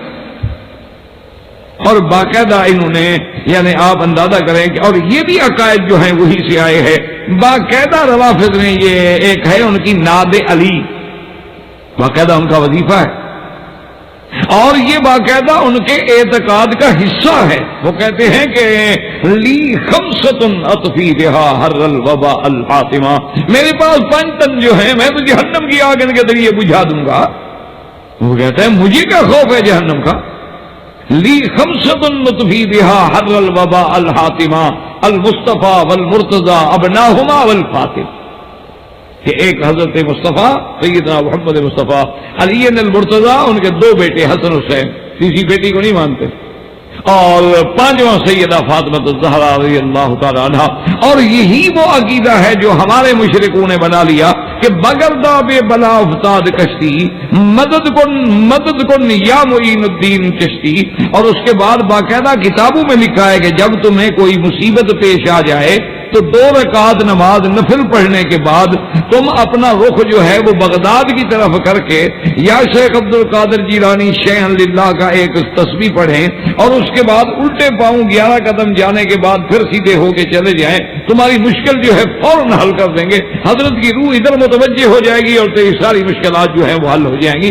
باقاعدہ کتابوں میں یہ نہیں کہ ایسے لوگوں کو کس سے کہانیاں ہیں، کتابوں میں لکھا ہے، اور لکھا ہے کہ تمام ہمارے جو اولیاء اللہ ہیں ان کو تصرف کرنے کا حق حاصل ہے۔ یعنی آپ حیران ہوں گے کہ بھی اس قدر تصرف کا حق حاصل، تو اس کو کہتے ہیں شرک کی صفت، کہ علم غیب تو اس کی صفت تھی، لیکن انہوں نے وہ کہ ہماری بات کو جانتا ہے، جیسے باقاعدہ انہوں نے اپنی کتاب میں لکھا ہے کہ ایک آدمی جا رہا تھا اپنے شیخ کی زیارت کے لیے، ان کے عرس شریف میں شرکت کرنے کے لیے جا رہا تھا، اور وہ اسی عرب علاقے کا پیر تھا، بزرگ تھا۔ کہتے ہیں کہ ان کی زیارت کے لیے وہ جا رہا تھا تو راستے میں اور بھی لوگ بڑے زیارت کے لیے جا رہے تھے، تو جس قافلے میں وہ سفر کر رہا تھا اس میں ایک خوبصورت ترین لڑکی تھی، اور یہ دل تو پھر دل ہوتا ہے نا، لڑکی پہ آ گیا، کیونکہ محبت کی تو نہیں جاتی تو ہو جاتی۔ اب وہ بیچارہ پریشان حیران، اچھا خدا کی شان ہے وہ قافلہ چل پڑا، یہ رہ گیا ہے، دوسرے قافلے میں آ گیا، وہ پتہ نہیں وہ لڑکی کون تھی، کہاں کی تھی، کس علاقے کی تھی، کس کی بیٹی تھی۔ اب یہ اس کے عشق میں غمگین ہے اور پریشان ہے، لیکن جا رہا ہے کہ اب میں کروں تو آخر کیا کروں، شاید وہ وہی عرس میں کہیں کوئی موقع مل جائے، پھر نظر پڑ جائے تو میں معلومات کروں گا۔ وہ کہتا ہے کہ جناب میں اسی غم میں غلطہ ہوں پیچھا، میں نے موقع کی تلاش کی کہ جب کوئی میرے شیخ کی مزار پہ رش نہ ہو، زیادہ بندے نہ ہوں، اکیلے میں جا کے درخواست کروں۔ کہتے ہیں رات کو آدھی رات کے بعد مجھے موقع ملا تو میں نے آ کے حضرت پہ سلام پڑھا، تو ابھی ہاتھ باندھ کے میں کھڑا تھا تو میرے شیخ نے اندر سے آواز دی کہ میرے مرید جاؤ، وہ لڑکی میں نے تم کو دی۔ اب ایمان سے کہیں یہ شرک ابو جہل کو سناؤ نا، وہ پاگل ہو کے باقی۔ اگر آج ابو جہل زندہ ہو نا، اس کو کوئی سنا ہے کہ جناب ایسے پیر صاحب نے کہا تھا قبر سے، وہ تو کان پکڑ کے بھائی۔ جیسے حضرت شاہ ولی اللہ محدث دہلوی رحمۃ اللہ علیہ نے لکھا ہے کہ اللہ اس بات پہ قادر ہیں کہ آج حضور کے صحابہ کو دوبارہ زندہ کر دیں، اگر اللہ ان کو زندہ کر دیں اور جب وہ ہمیں دیکھیں گے تو کہیں گے یار یہ مسلمان تو نہیں ہے لیکن پتہ نہیں کس مذہب کے لوگ ہیں۔ وہ کہتے ہیں کہ مسلمان تو ہمیں وہ نہیں سمجھیں گے دیکھتے ہوئے فوراً، کہ کوئی ہمارا مسلمانوں والا کام ہی نہیں رہا، کوئی ہمارا عقیدہ نہیں رہا، کوئی ہمارا عمل نہیں رہا، کوئی ہماری صفت نہیں رہی، کوئی ہماری صورت نہیں رہی، کوئی ہماری سیرت نہیں رہی۔ انا للہ و انا الیہ راجعون۔ ہمارے ایمان سے کہیں، ہمارے گھروں سے لے کر چاہے مولوی کا گھر ہے یا ڈاکٹر کا گھر ہے یا پیر کا گھر ہے، ایمان سے کہیں پوری انگریزی تہذیب سے سجا ہوا ہے کہ نہیں؟ ایک ایک گھر میں دیکھ لیں، پردے دیکھ لیں، صوفے دیکھ لیں، ڈنر سیٹ دیکھ لیں، coffee set, tea set, table set, پتہ نہیں کیا کیا بلائیں، ٹی وی، ڈشز اور تصاویر اور جناب قالینیں اور یہ، اور پھر اس کی تقسیم کہ جناب یہ بیڈ روم ہے، یہ ڈرائنگ روم ہے، یہ ڈائننگ روم ہے، اور یہ فلان ہے، یہ فلان، بالکل لفظ بھی وہی، نام بھی وہی، لغت بھی وہی۔ آپ اندازہ فرمائیں کہ لفظ، بلکہ یعنی بڑے آدمی ہونے کی دلیل یہ ہے کہ ہمارے گھروں میں سامان جو ہے وہ باہر کا ہو، یہ بڑے ہونے کی دلیل ہے۔ یعنی اگر میں ایک ایئر کنڈیشن اپنے ملک کا بنا ہوا لگا لوں تو کہیں گے پاگل آدمی، یہ جناب کو چلتا ہے بھلا؟ وہ ہم خریدیں گے، اچھا تب بنے گا نا، ہم خریدیں گے، کمپنی کو پیسہ ملے گا، فیکٹریاں ترقی کریں گی، تبھی تو اپنے نقائص نکالیں گی۔ جب انہوں نے ایک دفعہ بنایا ہم نے خریدنا ہی چھوڑ دیا تو کیا کریں گے، تو اور نیچے جائیں گے۔ اور اگر ولایتی کوئی لگا ہو گیا، نہیں کمال ہے، یہ مزہ آ گیا نا، دیکھو نا دیکھنے میں بھی شکل ہے نا ماشاء اللہ، یہ جناب چیز ہے، آواز ہی نہیں آتی، بڑا بالکل بڑا سکون ہے۔ تو جب یہ عالم ہو تو شاہ ولی اللہ رحمۃ اللہ علیہ کو غلط کہا نا، ایمان سے ٹھنڈے دل سے سوچیں کہ شاہ ولی اللہ رحمۃ اللہ علیہ کے سامنے انہوں نے تو ایک تصور کیا ہے نا، کوئی حقیقی مسئلہ نہیں بتایا، انہوں نے کہا یعنی اگر بفرض محال اللہ پیدا کر دے، اللہ تو قادر ہے نا، تو جب وہ ہمیں دیکھیں گے کہ ہمارے تو ہر آدمی کی شکل الگ ہے، صورت الگ ہے، لباس الگ ہے۔ آج کل تو ماشاءاللہ یعنی جتنی جماعتیں ہیں اتنی رنگ ہیں، کوئی سبز والا ہے، کوئی کالے والا ہے، کوئی بھورے والا ہے، کوئی نسواری والا ہے، کوئی بٹن والا ہے، کوئی تکمے والا ہے، کوئی جناب بڑبی ٹوپی والا ہے، کوئی گول ٹوپی والا ہے، کوئی چوڑ ٹوپی والا، انا للہ و انا، رونے کے سوا اور کیا ہو۔ تو اب جناب وہ لکھتے ہیں کہ مرشد نے مجھے یہ کہا کہ جاؤ غم نہ کرو، وہ لڑکی میں نے آپ کو دے دی۔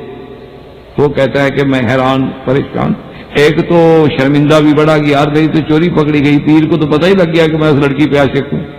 اب دیکھو کتنا بڑا علم غیب ہے کہ پیر مزار میں ہے، اس کو عشق راستے میں ہو رہا ہے، یہ جو پیر کی مزار پہ ہے تو پیر نے وہ عشق بھی بتا دیا، اور اچھا یہ جو علم ہو گیا، پھر پیر کا کمال دیکھو، کہا کہ وہ لڑکی بھی تم کو دے دی۔ یعنی اب اس کو پیر کے علم پہ تو کوئی دھوکہ نہیں ہوا، وہ کہتا ہے پیر سے جانی جان ہے نا، پیر کو تو سب چیز کا پتہ ہوتا ہے نا، لیکن وہ کہتا ہے ایک شک مجھے ضرور ہوا کہ پیر نے لڑکی مجھے کیسے دے دی، لڑکی تو کسی اور کی ہے، پیر صاحب کی تو نہیں ہے، اپنی تو چلو کوئی کسی کو دے نہیں کہا، میں دوسرے کی لڑکی کیسے دے دی؟ وہ کہتا ہے میں بڑا پریشان اس بات کو سوچ رہا تھا، وہ جاننے والی بات کو نہیں، وہ تو پیر جانتا ہے نا۔ اب جناب جب وہ کہتا ہے کہ بس میں پھر وہیں روتے روتے بیٹھ گیا، تو تھوڑی دیر گزری کہ وہ لڑکی کا باپ آیا، اس نے بھی آ کے سائیں کو سلام کیا، اور اس کے بعد کہا کہ حضرت میں آپ کے لنگر کے یہ لڑکی سپرد کرتا ہوں مرشد، جس کو چاہے دے دیں۔ تو کہتا ہے اب عقدہ حل ہوا کہ پیر کو پتہ تھا کہ لڑکی ابھی مجھے ملنے والی ہے، اس لیے اس نے مجھے دے دی۔ تو اس نے قبر کے پیر کو آگے لڑکی حوالے کر دی کہ جنابی آپ اس کو لطیفہ سمجھیں گے، یہ کتاب میں ہے، یہ ملفوظات شریف باقاعدہ مطبوعہ ہیں، کتاب میں چھپے ہوئے، اللہ تبارک و تعالی رحمت فرمائے۔ یعنی یہ باقاعدہ اتنا بڑا ظلم، اتنا بڑا شرک جو ہے باقاعدہ کتابوں میں لکھا ہوا ہے۔ وہ کہتے ہیں دیکھو جی، اب جب اس نے لنگر کے حوالے کر دی تو مرشد نے جس کو چاہیں دے دے، تو مرشد نے اس میں کون سا ناجائز تصرف کیا ہے؟ تو یہ ہے وہ شرک فی الصفات کہ علم میں بھی شریک کیا، اختیارات میں بھی شریک کیا، اور دوسرے کی لڑکی کو جس کو چاہے پکڑ کے دے دینا، اعوذ باللہ۔ تو اس لیے اس کو کہتے ہیں شرک فی الصفات۔ اب اللہ کی صفات کتنی ہے؟ صفت علم ہے، صفت سمع ہے۔ اچھا اسی کو بڑی آسانی کے ساتھ سمجھتے جائیں، مثلا اللہ نے ایک گھر بنایا ہے، کعبۃ اللہ ہے، اللہ نے فرمایا میرا گھر، فرمایا وَلْيَطَّوَّفُوا بِالْبَيْتِ الْعَتِيقِ، مسلمانوں میرے گھر کا طواف، سب سے قریب گھر، سب سے پرانا گھر، سب سے عزت والا گھر، سب سے پہلا گھر۔ اور یہ بیت اللہ جو ہے علماء نے وضاحت کر دی کہ کہیں شرک نہ کر بیٹھے بندہ کہ بیت اللہ کا کیا معنی، یعنی اللہ کا گھر، اللہ سے گھر میں رہتے ہیں؟ انہوں نے کہا نہ، اللہ کی شان جو ہے، اللہ کی ذات، الرحمن علی العرش استویٰ کما یلیق بشانہ، یہ تو صرف نسبت تشریف و تکریم ہے کہ اللہ نے جس گھر کو عزت بخشنی تھی کہہ دیا میرا گھر، ورنہ تو ساری زمین اللہ کی، سارا ملک اللہ کا ہے، سارا ملک اللہ کا، لیکن یہ نسبت تشریف و تکریم و تعظیم ہے۔ تو اب اس کے طواف کا ہمیں اللہ نے حکم دیا، تو اب یوں سمجھ لیں کہ اگر ہم قبر کا طواف کریں گے تو یہ شرک طواف میں ہو گیا، کہ طواف کرنے کا حکم اللہ نے دیا ہمیں اس گھر کا، لیکن اگر ہم نے اب کسی بازار کا یا ہم نے کسی قبر کا طواف کیا تو گویا ہم نے پھر طواف میں شرک۔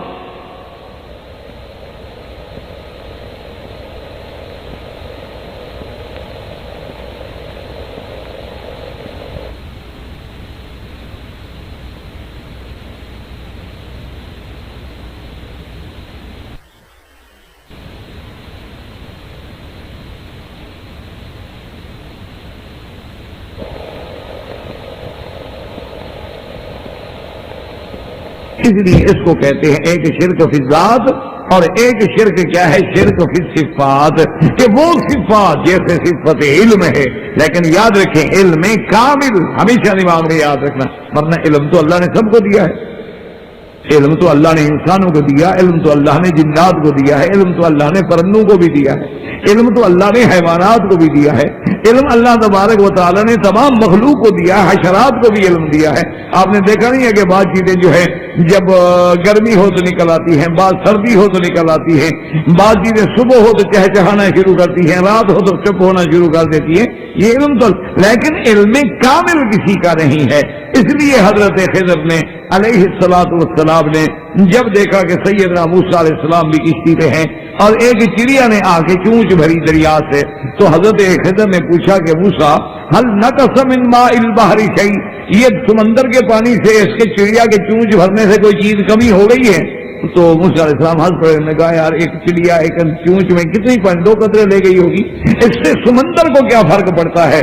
تو حضرت خضر نے کہا کہ موسیٰ علمی و علمک و علم الخلائق کلھا، میرا علم تیرا علم اور اللہ کی ساری مخلوق کا علم، اللہ کے علم میں اتنی بھی کمی نہیں کر سکتا کہ اللہ کا علم اتنا وسیع، اللہ کا علم اتنا کامل، اللہ کا علم اتنا تام ہے اور عالم الغیب والشہادہ ہے، تو یہ اللہ کی صفت خاصہ ہے، اس میں اگر کسی کو شریک کرے تو وہ بھی شرک کہلائے گا، اس کو کہتے ہیں شرک فی الصفات۔ اللہ آپ کو بھی اور مجھے بھی شرک سے محفوظ رکھے اور تمام مسلمانوں کو صحیح عقیدہ نصیب فرمائے، یا ربنا تقبل منا انک انت السمیع العلیم۔ برادران اسلام، واجب الاحترام دوستوں، بزرگوں، عزیز نوجوانوں، الحمدللہ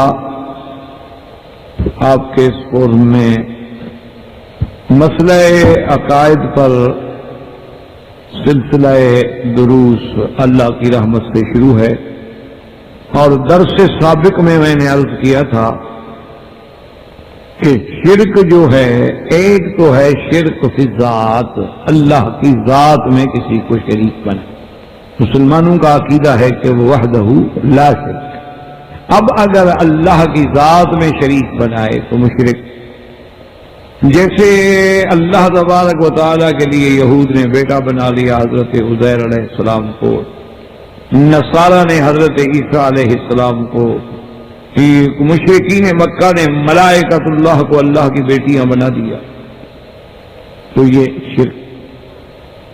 یا اسی طرح جیسے بعض عیسائیوں کا خود یہ عقیدہ ہو گیا تھا کہ عیسیٰ علیہ السلام ہی خدا، ان اللہ هو المسیح، تو یہ شرک فی ذات، کہ اللہ کے بندوں کو اللہ میں ایک حصے میں سے کہ اللہ کا ٹکڑا، جیسے ہمارے جوہال کا عقیدہ ہے کہ اللہ کے پیغمبر جو ہیں اللہ کے نور کا ٹکڑا ہے۔ اور ایک ہے شرک فی الصفات، یعنی وہ صفات جو مخصوص ہیں میرے اللہ کی ذات کے لیے، ان میں کسی غیر کو شریک کرے تو یہ بھی شرک، جیسا کہ ہم نے الحمدللہ دروس سابقہ میں پڑھا ہے کہ جیسے علم ہے تو علم محیط، علم کامل، علم غیب، یہ اللہ، اگر اس میں وہ کسی اور کو شریک کرے تو یہ شرک ہے، لیکن صفت علم، لیکن مشرک ہو گیا۔ اسی طرح ہے صفت سمع، کیونکہ آپ نے قرآن میں پڑھا کہ انہ هو السمیع العلیم، اسی کی ذات سننے والی جاننے والی ہے۔ اب اگر وہ نعوذ باللہ یہ عقیدہ رکھتا ہے کہ ما فوق الاسباب، یاد رکھیں ایک چیز ہوتی ہے ما فوق الاسباب، اسی سے بڑے مغالطے لگتے ہیں، اور ایک چیز ہوتی ہے ما تحت الاسباب۔ کیا مانا؟ مثلا اب یہ میری بات درس جو ہے ٹیپ ہو رہا ہے تو یہ تحت الاسباب، آپ نے کیسٹ رکھا ہے، مشین رکھی ہے، میں بات کر رہا ہوں، وہ مسجل بنا رہے سجل کر رہی ہے، بعد میں آپ اس کو سن سکتے ہیں، تو تحت الاسباب ہے، یہ ما فوق الاسباب نہیں۔ ما فوق الاسباب یہ ہوتا ہے کہ یہ ساری چیزیں نہیں ہیں لیکن میری آواز آ رہی ہے، یہ ہوتا ہے ما فوق الاسباب۔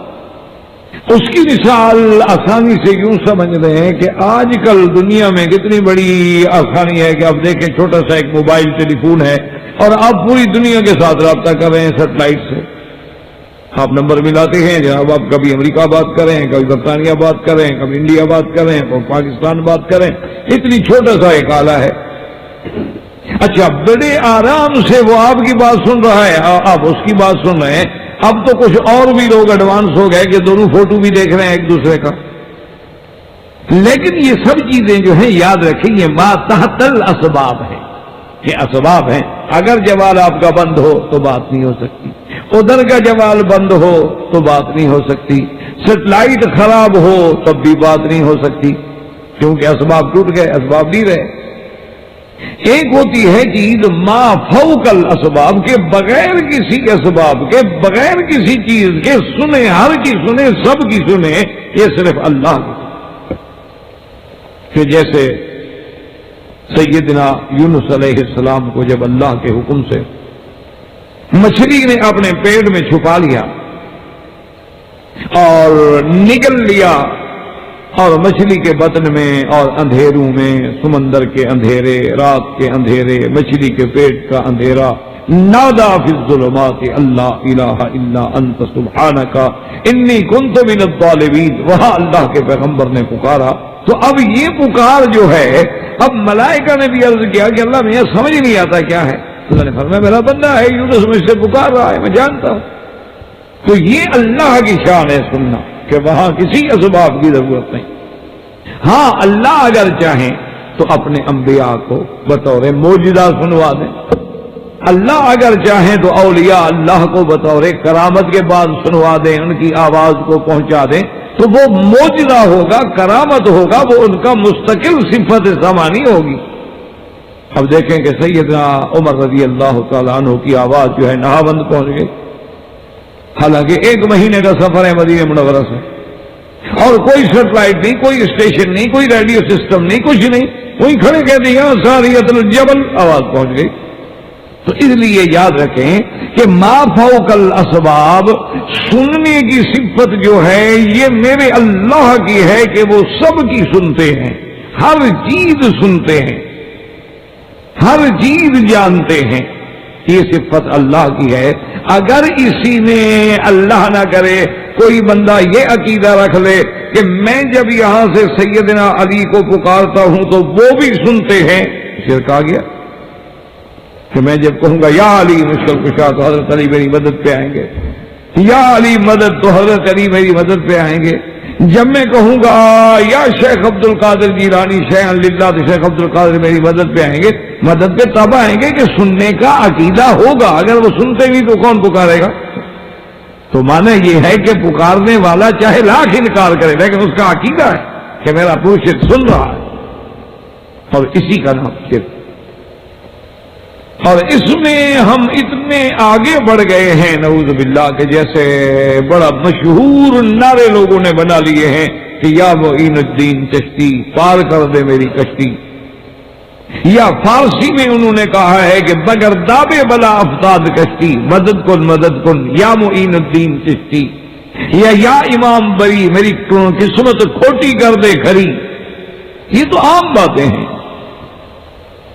یہ تو عام باتیں ہیں کہ حضرت علی حجویری رحمت اللہ علیہ کی مزار پہ جا کے باقاعدہ طواف کرنا، ہاتھ باندھ کے کھڑا ہونا، اور باقاعدہ پہلے تو تھا نا کہ چلو بھی یہ واسطہ ہے، ہم ان سے کہیں گے، یہ خدا سے کہیں گے، اب یہ بات بھی ختم ہو گئی، اب کہتے نہیں ہم داتا صاحب خود کرتے ہیں۔ تو یہ جو ہے نا یاد رکھے اسی کا نام شرک، اور اس شرک میں ہم اتنے آگے بڑھ گئے ہیں، اللہ معاف فرمائے، اللہ معاف فرمائے، کہ اللہ کا قرآن کہتا ہے کہ مشرکین بھی اگر ڈوبنے لگتے تھے تو خدا کو پکارتے تھے، لیکن آج کا مشرک جو ہے وہ ڈوبنے کے وقت بھی خدا کو نہیں پکارتا، یا بہاء الحق کو پکارتا ہے یا معین الدین چشتی کو پکارتا۔ یعنی آپ اندازہ کریں کہ کافر ڈوبتا ہے، اللہ نے قرآن میں بیان کیا کہ فَإِذَا رَكِبُوا فِي الْفُلْكِ دعوا اللہ مخلصین لہ الدین، کہ جب کشتی پہ سوار ہیں اور کشتی کو موجوں نے پکڑ لیا ہے، ڈوبنے پہ آ گئے ہیں، تو دعوا اللہ، اللہ کو پکار رہے ہیں، اور مخلصین خالص اللہ، کہ اللہ تیرے سوا کوئی نہیں بچا، اب تیرے بغیر کوئی نہیں بچا۔ اور اللہ نے فرمایا کہ جب ان کو تکلیف پہنچتی ہے تو فوراً ہم مجھے پکارتے۔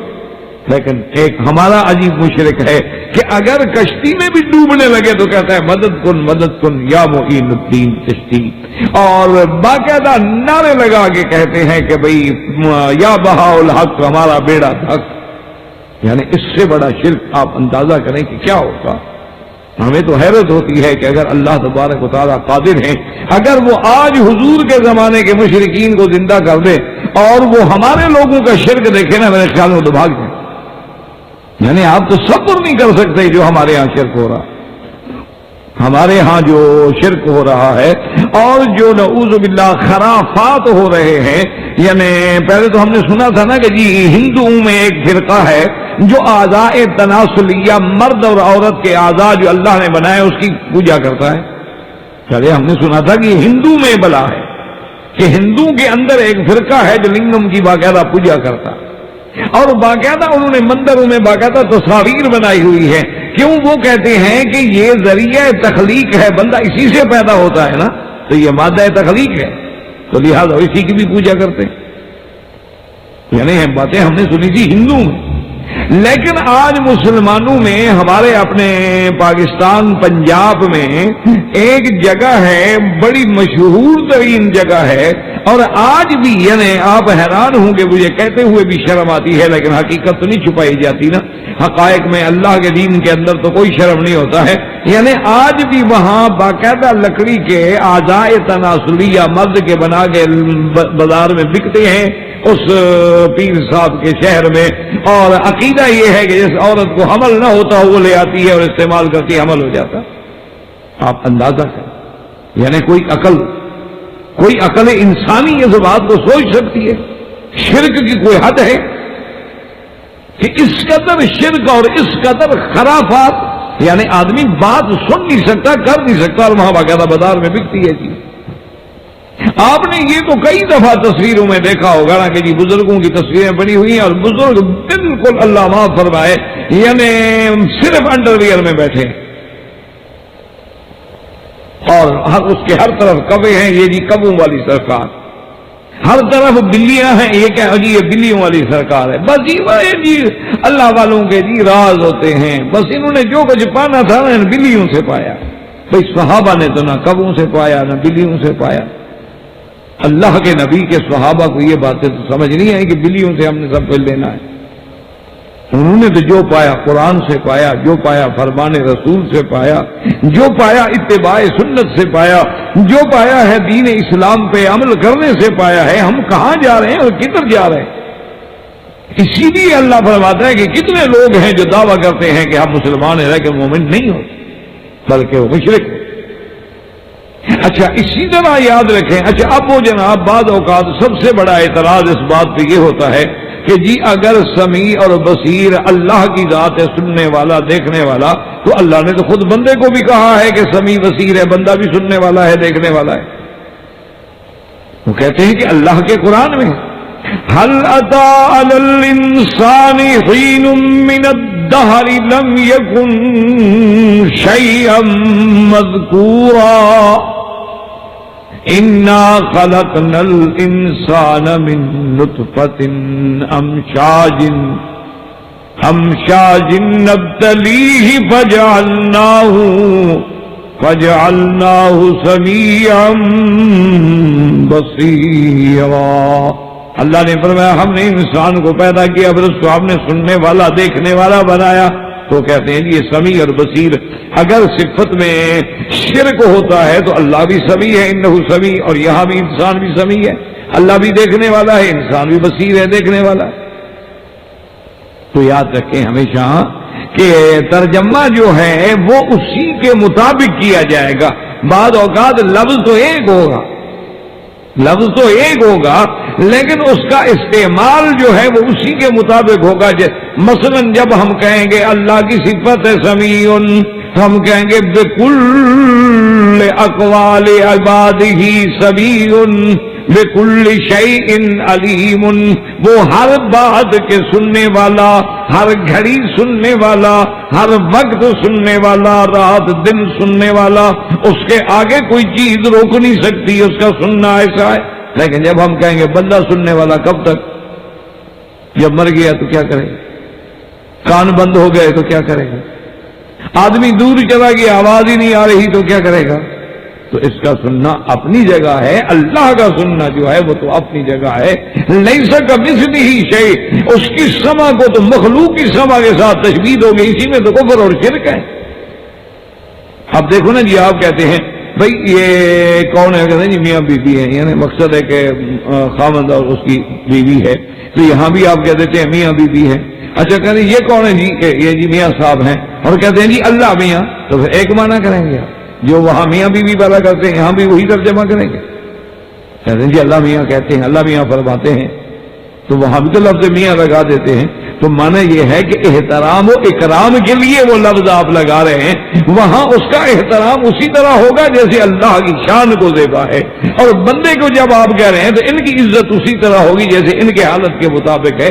لفظ ایک ہوگا لیکن جہاں جہاں لگے گا معنی اسی کے مطابق ہو. کہ بھی اب سننے والی صفت کس کی ہے؟ بندے کی ہے، تو بندہ محدود، بندہ ناقص، سننا بھی ناقص. اور اگر وہ صفت اللہ کے ساتھ ہے تو اللہ بھی کامل، اللہ بھی باقی، اس کا سننا بھی باقی. اسی لیے تو بی بی عائشہ نے کہا تھا نا کہ جب ایک بی بی نے آ کے حضور صلی اللہ علیہ وسلم کے سامنے اپنا قضیہ رکھا اور مقدمہ رکھا کہ یا رسول اللہ مجھے خاوند نے کہہ دیا ہے کہ انت علیہ کظہر امی، تم میرے لیے ایسے ہو جیسے میری ماں کی پشت ہے، مجھے حرام کر دیا. یا رسول اللہ میں بوڑھی ہو گئی، میرے اتنے بچے ہیں، اب میں کہاں جاؤں؟ تو حضور نے فرمایا ما نزل فیک شیء، تمہارے بارے میں قرآن نہیں اترا، میں کیا فیصلہ کروں؟ اب بڑھیا لڑ رہی حجت ہے. انہوں نے کہا رسول اللہ کے قرآن میں سب کا مسئلہ ہے، میرا کیوں نہیں؟ نے فرمایا اللہ کی بندی، اللہ نے نہیں اتارا، ابھی قرآن نہیں اترا تو فیصلہ کیسے کریں؟ او جناب لڑ رہی ہے اور جھگڑ رہی ہے، اور اس کے بعد آخر اتنے غصے میں آگے کہتے اچھا حضور آپ میری نہیں سنتے نا، آپ تو میری نہیں سنتے، آپ میرا فیصلہ نہیں کرتے، میں اب اللہ کو شکایت کرنے جا رہی. تو اللہ نے قرآن اتارا قد سمع اللہ قول التی تجادلک فی زوجها وتشتکی الی اللہ واللہ یسمع تحاورکما. اللہ نے فرمایا میرا محبوب ہم نے سن لیا ہے اس عورت کا جھگڑا جو خاوند کے بارے میں آپ سے جھگڑ رہی تھی، ہم نے سن لی. تو بی بی عائشہ کہتی ہے سبحان وسع سمعہ، کہ اللہ پاک ہے تیری ذات، کمال ہے تیرے سننے کا کہ میں کمرے میں ساتھ بیٹھی ہوں، آدھی بات میں نے سنی آدھی میں نے نہیں سنی، لیکن کمال ہے کہ تو نے عرشوں پہ سب کچھ سن لیا. اس لیے اللہ کا سننا الگ ہے، انسان کا سننا الگ ہے. اللہ کا دیکھنا الگ ہے اور بندے کا دیکھنا الگ ہے. اللہ کا جاننا الگ ہے اور بندے کا جاننا الگ ہے. جیسے اس کی ذات کسی کے مشابہ نہیں ہو سکتی، اس کی صفات بھی کسی کے مشابہ نہیں ہو سکتی. اسی طرح صفت حیات ہے. اگر کوئی آدمی یہ عقیدہ رکھتا ہے کہ اللہ کے سوا جو کوئی اور بھی ایسی ذات ہے جو ہمیشہ زندہ رہے گی، تو یہ شرک فی الحیات ہے. جیسے آج کل باقاعدہ جاہلوں کا یہ عقیدہ ہے. ان سے پوچھو نا جی کہ فلانے پیر جو ہیں وہ مر گئے، توبہ جی مرے وہابی، ہمارا پیر کیوں مرے؟ وہ کہتے ہیں جناب مرے وہابی، مرے مولوی مکی، پیر کیوں مرے؟ وہ بھائی کیا ہوا پیر کا؟ حضرت وہ تو وصال فرما گئے. ہمارے مرشد جو ہیں وہ تو حضرت وصال فرما گئے. وصال کا معنی ہوتا ہے ملنا. کیا معنی؟ وہ تو اللہ سے مل گئے، حضرت مر تھوڑے گئے وہ. اسی لیے آپ نے دیکھا ہوگا کہ ہر بزرگ بڑے بڑے پیر جو ان کے سالانہ لوگ عرس مناتے ہیں. آپ تو الحمدللہ مکے میں رہتے ہیں نا، آپ جانتے ہیں کہ عرس مانا شادی. عریس کہتے ہیں دولہا، عروسہ کہتے ہیں دلہن کو. آپ تو عرب میں رہتے ہیں، مکے میں رہتے ہیں. چلو آپ کے ملک میں، عجم میں، انڈیا میں، پاکستان میں ہم تقریر کریں تو وہ کہہ سکتے ہیں، ہو سکتا ہے کہ بھئی یہ مولوی وہاں بھی ہے، ترجمہ غلط کر رہے ہیں. لیکن آپ تو خود مکے میں رہتے ہیں، آپ کو پتا ہے کہ یہاں جب شادی ہوتی ہے یا دلہن کو کیا کہتے ہیں یا دولہے کو کیا کہتے ہیں. دولہا عریس ہوگا، دلہن عروسہ ہوگی، اور شادی کو عرس کہیں گے. اسی لیے یہ ہر سال عرس ہوتا ہے کہ وصال تو ہو گیا ہے نا، تو اب شادی بھی تو ہونا اللہ میاں کے ساتھ. انا للہ و انا الیہ راجعون. یعنی آپ حیران ہو، یعنی آپ اندازہ کریں کہ اتنا بڑی بات کوئی لکھنے کی جرت کر سکتا ہے کہ اس نے کہا کہ حضرت پیر دستگیر کیوں کہتے ہیں. اس نے کہا کہ اللہ نے ایک دفعہ پیرانے پیر سے کہا کہ آؤ میں تمہیں جنت کی سیر کراؤں. تو اللہ میاں پیر صاحب کے ہاتھ میں ہاتھ ڈال کے جنت کی سیر کرا رہے تھے.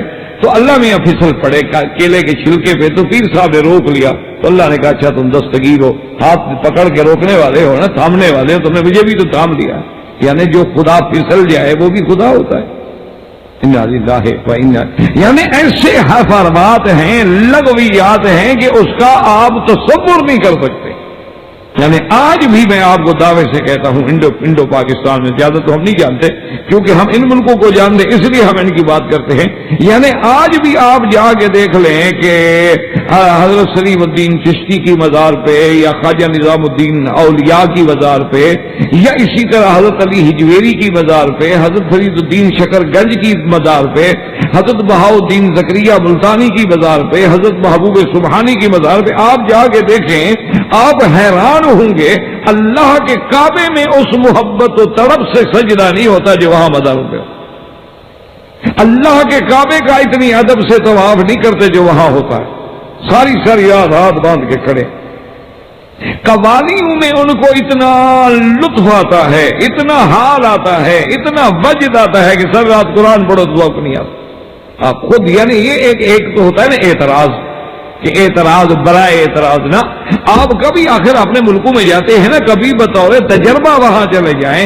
کہ وہاں قوالی ہو رہی ہے، اچھا قوالی بھی چلو یعنی قوال نہیں بلکہ قوالی بھی عورتیں کر رہی ہیں، عورت گا رہی ہے، مغنیہ گا رہی ہے، جس کے آواز سننے پہ اللہ کے نبی نے لعنت فرمائی ہے، جس کے گانے پہ لعنت فرمائی ہے، جس غیر محرم عورت کے دیکھنے پہ لعنت فرمائی ہے، اس کے بال کھلے ہوں تو لعنت فرمائی ہے، مزامیر جو گاجے باجے ہیں ان پہ لعنت فرمائی ہے، لیکن وہ اسی میں جناب ایسے مدہوش ہیں اور ایسے حال آ رہے ہیں اور ایک ایک شیر پہ کھڑے ہو کے ایسے ناچ رہے ہیں اور بے ہوش ہو کے مست ہوئے ہیں، سارا قرآن پڑھ جاؤ بجا لے ان کو ذوق آئے کہ آخر کیا ہے، یعنی شرک کی بھی کوئی حد ہوتی ہے، یعنی آپ اندازہ کریں کہ یہ جرت ابو جہل کر سکتا ہے کہ خدا کے پلے میں وحدت کے سوا کیا ہے، وہ کہتے ہیں اب خدا کے بعد ہے ہی کیا، اکیلا ہی رہ گیا توحید ہی ہے نا، باقی ہے کیا، خدا کے پلے میں وحدت کے سوا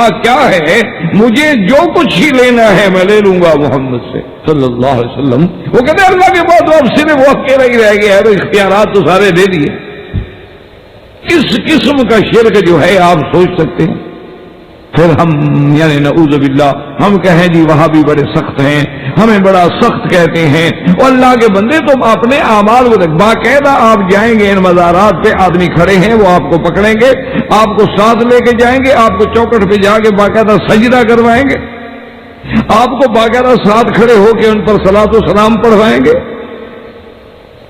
اور پھر جناب ان کے ساتھ جو حجرے بنے ہوئے ہیں ان میں ان کے بڑے بڑے خلفاء بیٹھے ہیں اور بڑے بڑے عجیب قسم کے لوگ بیٹھے ہیں، اور وہ جناب تعویذات کی جاری کریں گے، اور یہ اولاد کا تعویذ ہے، اور یہ رزق کا تعویذ ہے، اور یہ نوکری کا تعویذ ہے، اور یہ فلاں کا تعویذ ہے، اور یہ فلاں کا تعویذ ہے۔ میں نے ایک پیر صاحب سے میری دوستی تھی، اس سے میں نے پوچھا، میں نے کہا یار یہ اتنے تعویذ جو روز چلتے ہیں، تم تو جو کچھ ہو تو میں بھی جانتا ہوں اور تم بھی کم از کم اپنے آپ کو جانتے ہو، تو یہ تمہارے تعویذ و شویزوں میں کوئی فائدہ ہو جاتا ہے لوگوں کو؟ کہا مکی صاحب ایک دن میں جو ہم 2000 بندے کو تعویذ دیتے ہیں تو 200 کا کام تو تقدیر میں ہونا لکھا ہوتا ہے نا اللہ نے، تو جن کا کام ہو جاتا ہے وہ مرید ہو گیا پکا، جن کا نہیں ہوا وہ وہاں بھی تھا تمہاری تقریر سے بے ایمان ہو گیا، جن کا کام ہو گیا وہ 200 تو ہمارا پکا ہے ہی ہے نا، تو وہ اگلے سال 200 اور لے آئے گا آدمی، ہمارا کام تو چلتا رہے گا، ہماری گاڑی کو کیا فرق پڑتا ہے؟ تو اس لیے یہ اندازہ کرنا کہ کوئی یہ عقیدہ رکھے کہ بھی اللہ والے جو ہیں یہ بھی نہیں مرتے بلکہ صرف وصال کرتے ہیں، یا یہ ہے کہ جی یوں سمجھ لیں کہ جی برقع اوڑھ لیا ہے بس، اب وہ برقع اوڑھ کے ذرا دوسرے عالم میں چلے گئے، مرے نہیں ہیں، موت نہیں آئی۔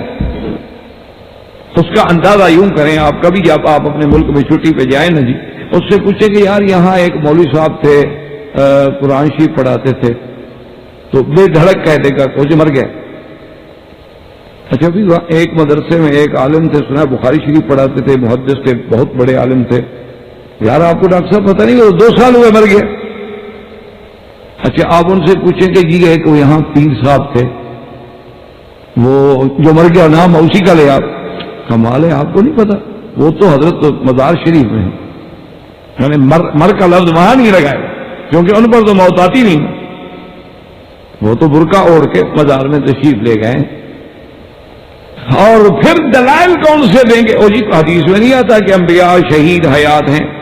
اللہ کے بندے، عالم آخرت کے مسائل الگ ہیں، عالم برزخ کے احکام الگ ہیں، عالم دنیا کے احکام الگ ہیں، عالم سماوات کے احکام الگ ہیں، عالم ارض کے احکامات الگ ہیں۔ اب آپ خود اندازہ کر لیں، مثال کے طور پر اب ہم یہاں رات کو 2 بجے اگر ہوائی جہاز پہ بیٹھیں تو صبح کی نماز ہم امریکہ میں جا کے نیو یارک پڑھتے ہیں ایئرپورٹ پہ، حالانکہ 12 گھنٹے کی تو فلائٹ ہے۔ وجہ کیا ہے کہ وہ جو وقت کا فرق ہے اس کا ہم فائدہ اٹھا لیتے کہ سفر بھی ہو گیا اور صبح کی نماز بھی آرام سے ایئرپورٹ پہ اتر کے وضو کر کے پڑھ لی۔ تو اس لیے یہ ایک تقاضا زمانے کے احوال ہیں، حالات ہیں۔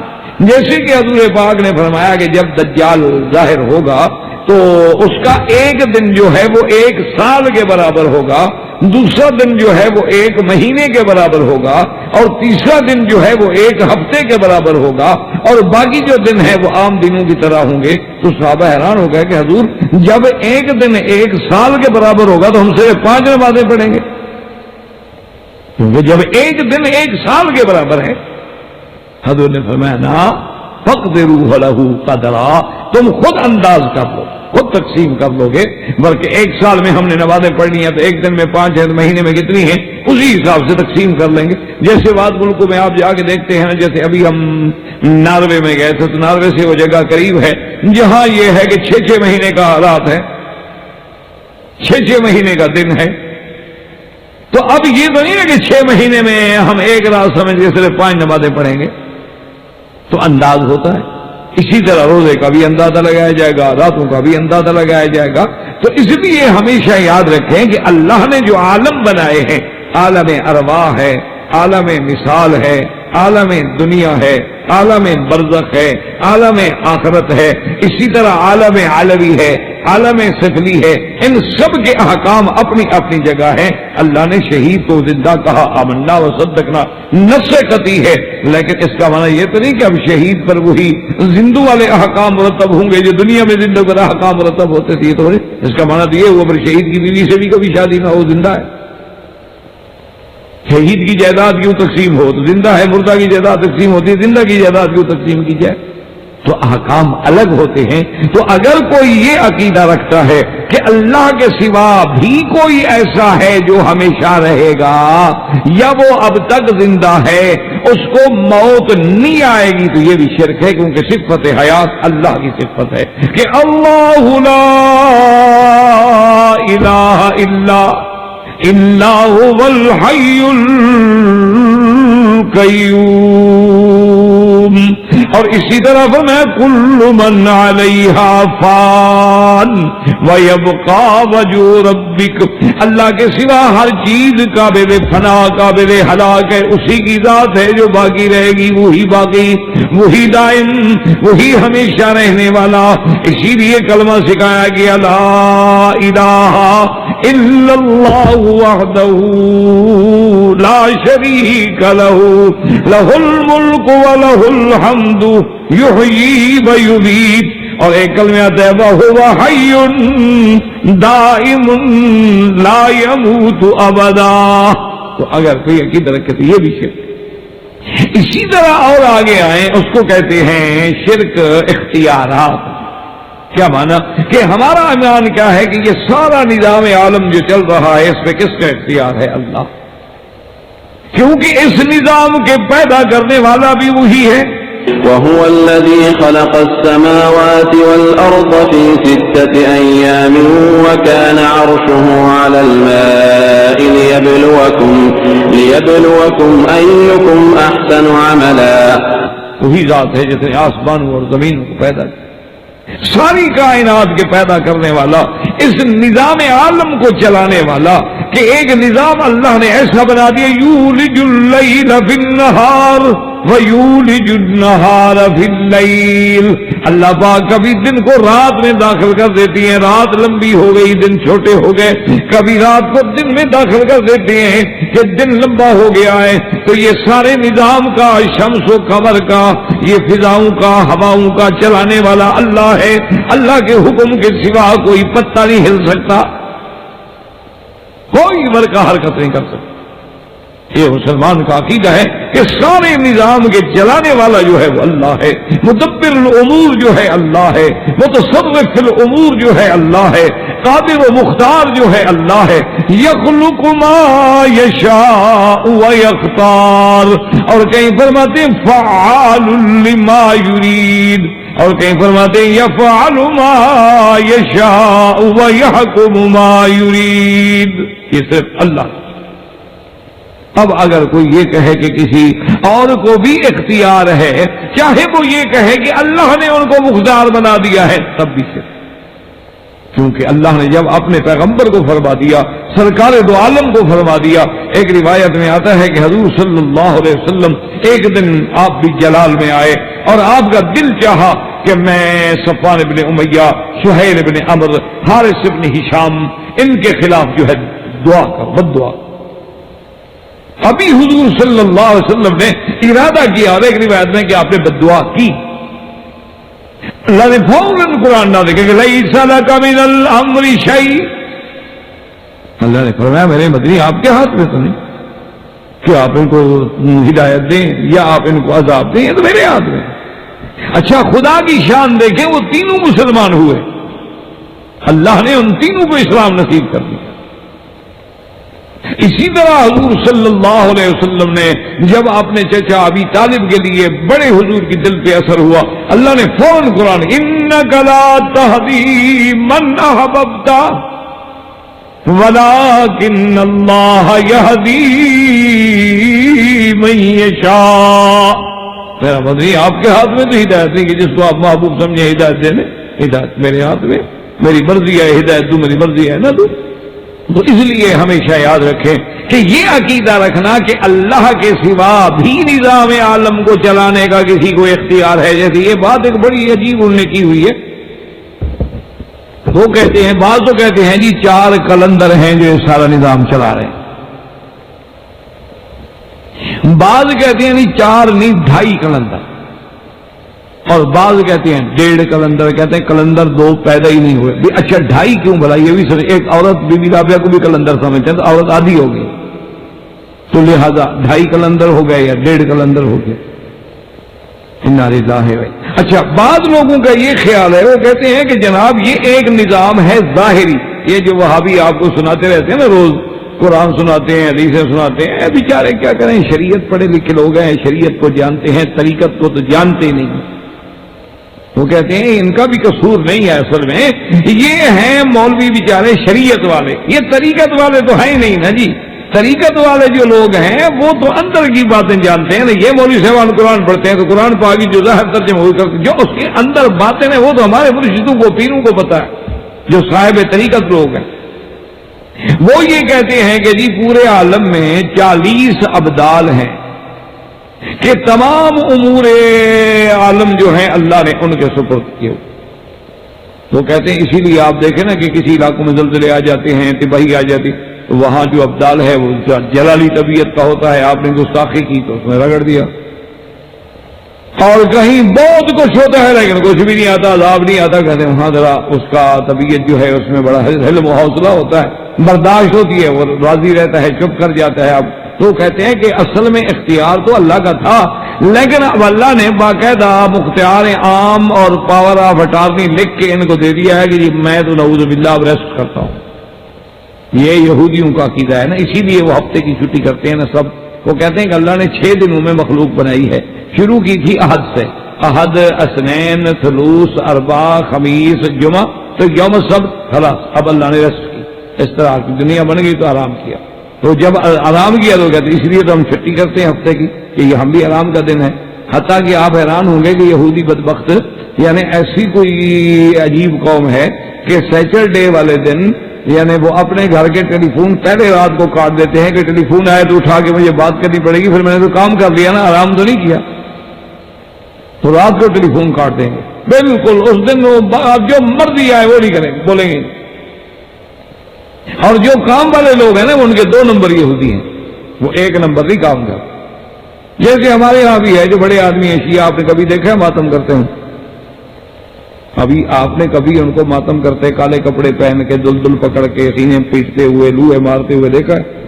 سارے وہ کرائے کے غریب ہوتے ہیں بیچارے، شام کو ان کو پیسے مل جاتے ہیں، چلے جاتے، نہ پتا ہے ان کو کہ سنی کیا ہے، نہ پتا ہے ان کو کہ شیعہ کیا ہے، ان کو تو پیسے دینے ہیں، مزدوری کرنی ہے۔ وہ کہتے ہیں جناب سارا دن پتھر ڈھونے پہ ہمیں ملے گا 100 روپیہ، یہاں صرف 9 اور 10 کو پاک حسین کا نام بھی لیں گے، شام کو 2000 روپیہ بھی ملے گا صحیح، تو یہ مزدوری اچھی ہے، کیا فرق پڑتا ہے؟ سینے کو مارتے رہیں گے، دوسرے دن بار ہم شرم لگا لیں گے، ٹھیک ہو جائے۔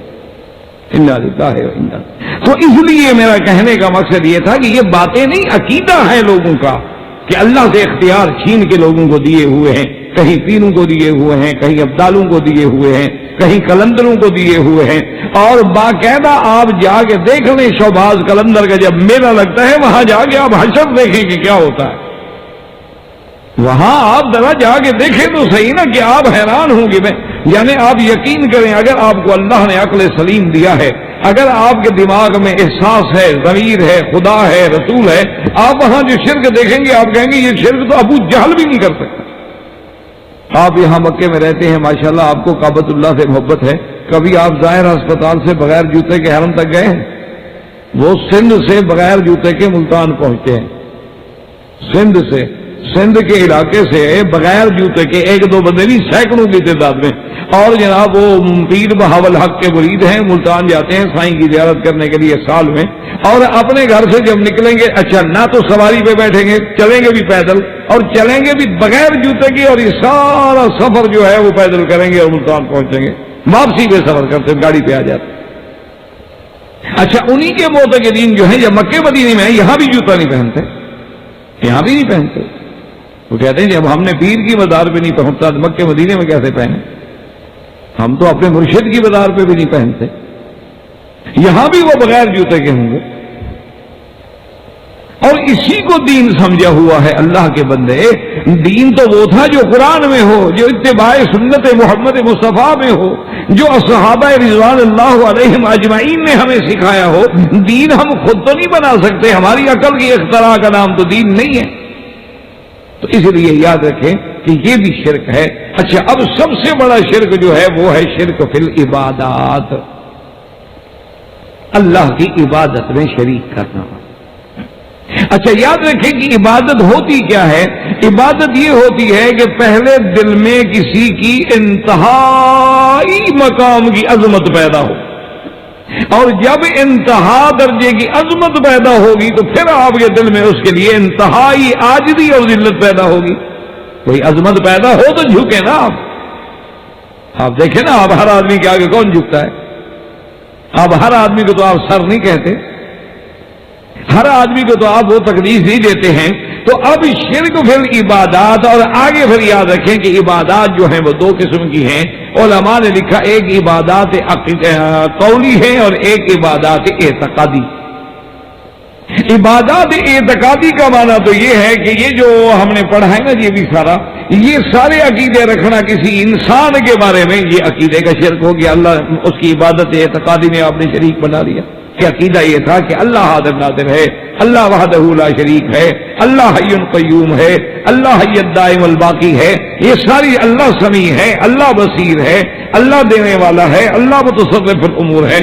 اگر ہم نے یہ عقیدہ کسی اور کے لیے رکھا تو شرک آ گیا، عبادت اعتقادی۔ اچھا اور ایک عبادت اعتقادی کے بجائے عبادت عملی ہوتی ہے، یاد رکھیں۔ اور پھر عبادت عملی جو ہے وہ 3 قسم پہ ہوتی ہے۔ اس بات کو اچھی طرح سمجھیں کیونکہ اسی میں ہم لوگ بڑے الجھے ہوئے کہ وہ عبادت کے پھر 3 قسمیں، ایک عبادت قولی، ایک عبادت بدنی اور ایک عبادت مالی۔ یاد رکھیں پہلی تقسیم کیا تھی؟ اعتقادی اور عملی، یا یعنی عقیدے میں اگر شریک کریں گے تو شرک اعتقاد آ جائے گا، یا عملی۔ تو اب عملی جو ہے تو 3 قسم پہ آ گئی۔ ان کی 3 قسمیں کون سی ہیں؟ کہ یا عبادات قولی، یا عبادات بدنی، یا عبادات مالی۔ چلیے آپ یہ موٹی موٹی تقسیم سمجھ لیں، کیوں بعض عبادات جو ہیں مثلا خالص بدنی، بعض عبادات جو ہیں وہ خالص مالی، اور بعض عبادات جو ہیں مشترک بین البدن والمال۔ اب جیسے مثلا نماز ہے تو بدنی عبادت ہے، لیکن زکوٰۃ ہے تو مالی عبادت، اور حج ہے تو مشترک ہے، اس میں مال بھی ہے بدن بھی ہے۔ وہ مشترک کی بات ہوگی. تو اب جناب دیکھیں جب ہم نماز پڑھتے ہیں ایمان سے, صرف اگر اللہ کے نزدیک ہم صحیح معنی میں صرف اپنی نماز ہی صحیح کر لیں نا جی, تو ہمارے سارے جھگڑے ختم. میں یہ اللہ کے گھر میں بیٹھ کے مسجد میں بیٹھ کے دیانتداری سے آپ کو کہہ رہا ہوں کہ اگر مسلمان صرف اپنی نماز کو سمجھ لے اور نماز کو صحیح معنی میں پڑھے اور نماز کے مقصد کو پالے اور نماز میں جو پڑھتا ہے اس کے تراجم کو, اس کے معانی کو, اس کے مفہوم کو دماغوں میں بٹھا لے, تو اس کو اور کسی ادھر ادھر دوڑنے کی, بھاگنے کی, پریشان ہونے کی ضرورت ہی نہیں. اب آپ جب نماز میں پڑھتے ہیں التحیات للہ والصلوات والطیبات, علماء نے لکھا کہ تینوں قسم کی عبادات آ گئیں. التحیات عبادات قولی آ گئی, والصلوات عبادت بدنی آ گئی, والطیبات عبادت مالی آ گئی. اب تین عبادتیں آ گئی. ان تینوں عبادتوں کو مان کے ہم کیا اقرار کرتے ہیں؟ التحیات للہ والصلوات والطیبات, یعنی یہ بھی کس کے لیے؟ للہ. والسلام علیک ایھا النبی ورحمۃ اللہ, تو پیغمبر صلاۃ و سلام کا مستحق ہے, عبادت کا نہیں. عبادت چاہے مالی ہو, عبادت چاہے قولی ہو, عبادت چاہے بدنی ہو, وہ تو اللہ تیرے لیے ہے. ہاں ہمارے آقا ہیں, ہمارے نبی ہیں, سرکار دو جہاں ہیں, رحمت للعالمین ہیں. والسلام علیک ایھا النبی ورحمۃ اللہ وبرکاتہ, اور جب اللہ کے نبی پہ ہم نے سلام بھیج دیا, اللہ نے ہمیں دین کا فرمایا السلام علینا وعلی عباد اللہ الصالحین. اب چونکہ پیغمبر کا ذکر بھی آ گیا, عباد صالحین کا ذکر بھی آ گیا, اللہ نے فرمایا پھر میری توحید کی شہادت دے تاکہ تیرے عقیدے میں گڑبڑ نہ ہو جائے. اشہد ان لا الہ الا اللہ واشہد ان محمدا عبدہ ورسولہ. اب جب اللہ کی توحید کا اقرار, میرے مدنی کی عبدیت کا اقرار, میرے مدنی کی رسالت کا اقرار, اب اللہ نے فرمایا میرے بندے تو صحیح مسلمان ہو گیا, اب درود بھیج میرے مدنی پہ. اللہم صل علی محمد وعلی آل محمد کما صلیت علی ابراہیم وعلی آل ابراہیم انک حمید مجید. اب اللہ فرماتے میرے بندے میری وحدانیت کا اقرار تو نے کر لیا ہے, تو نے گواہی دے دی ہے, اور تو نے اپنی عبادت قولی, عبادت بدنی, عبادت مالی سب میرے لیے کر دی ہے, اور تو نے میرے بدنی کی رسالت کا اقرار بھی کر لیا ہے, تو نے میرے محبوب پہ سلام بھی بھیج دیا ہے, تو نے عباد صالحین پہ سلام بھی بھیج دیا ہے, اور اس کے بعد پھر تو نے اقرار و اعتراف کر لیا, اب تو نے درود بھی پڑھ لیا ہے. اب مانگ مجھ سے کیا مانگتے ہو؟ تو اب بندہ کہتے اللہم انی ظلمت نفسی ظلما کثیرا. تو اب آ گئی دعا. تو اب آپ اندازہ کریں کہ صرف اگر ہم نماز سیکھ جائیں تو صرف جب ہم کہتے ہیں اللہ اکبر, تو اس کا کیا معنی ہے؟ جب بڑا اللہ ہے تو پھر اور کوئی بڑا کیسے ہو سکتا ہے؟ ایمان سے کہیں ایک چھوٹا سا گھر ہے, دو بڑے بنا کے دیکھو نظام چلتا ہے. ہر آدمی یہ کہے گا بابا ایک آدمی بڑا ہوتا ہے, اب جھگڑے نہ کرو, بس ایک کو بڑا بنا لو جو وہ کہے ٹھیک. اللہ کے پیغمبر سکھاتے ہیں کہ سفر میں جا رہے ہو, تین آدمی, ایک کو امیر بناؤ, گاڑی نہیں چلے گی, ایک کو بڑا بناؤ. تو جب ہم نے اعتراف کر لیا کہ اللہ اکبر, تو شد بڑا ہے کوئی نہیں, ہم نے اعتراف, اور اس کے فوراً بعد کا سبحانک اللہم وبحمدک, ہم تنزیہ کرتی ہیں, تیری پاکی بیان کرتی ہیں, تو ہر صفت نقصان سے پاک, تیرا حمد بیان کرتی ہیں. سبحانک اللہم وبحمدک وتبارک اسمک وتعالی جدک, اور کتان کہاں ٹوٹے گی؟ ولا الہ غیرک. صرف اپنی نمازیں صحیح کر لو, صرف اپنی نماز جو ہے نا, وہ چھوٹی سی ایک نماز کی جو کتاب ہے نا, وہی لے کے بیٹھ جاؤ, علیحدگی میں بیٹھ جاؤ, اردو کے ترجمے میں اٹھا کے بیٹھ جاؤ, چھوڑ دو ان چکروں کو, یہ دیوبندی ہے, یہ بریلوی ہے, یہ تبلیغی ہے, یہ اہل حدیث ہیں, یہ وہابی ہیں, یہ فلاں, چھوڑ دیں ان باتوں کو. اللہ نے آپ کو بھی تو مسلمان بنایا ہے, انسان بنایا ہے, عقل دی ہے آپ. آپ نے کبھی پانی ناک سے تو نہیں پیا، ہمیشہ منہ سے پیتے ہو۔ آپ نے کبھی اپنے آپریشن کرنا ہو، علاج کرنا ہو، ٹانگوں سے تو نہیں کیا، ہاتھ سے کرتے۔ اتنا اللہ نے عقل دیا ہے نا آخر آپ کو، اتنی دوائیں آپ کے سامنے پڑی رہتی ہیں، کبھی اٹھا کے آپ نے روٹی کی طرح دوائیں نہیں کھائیں؟ اتنی سمجھ جب آپ کو ہے تو آپ صرف نماز کی کتاب لے کے علیحدہ بیٹھ جائیں، ترجمہ اٹھا کے دیکھ لیں کہ جب ہم کہتے ہیں سبحانہ کا تو سبحانہ کا کمانا کیا؟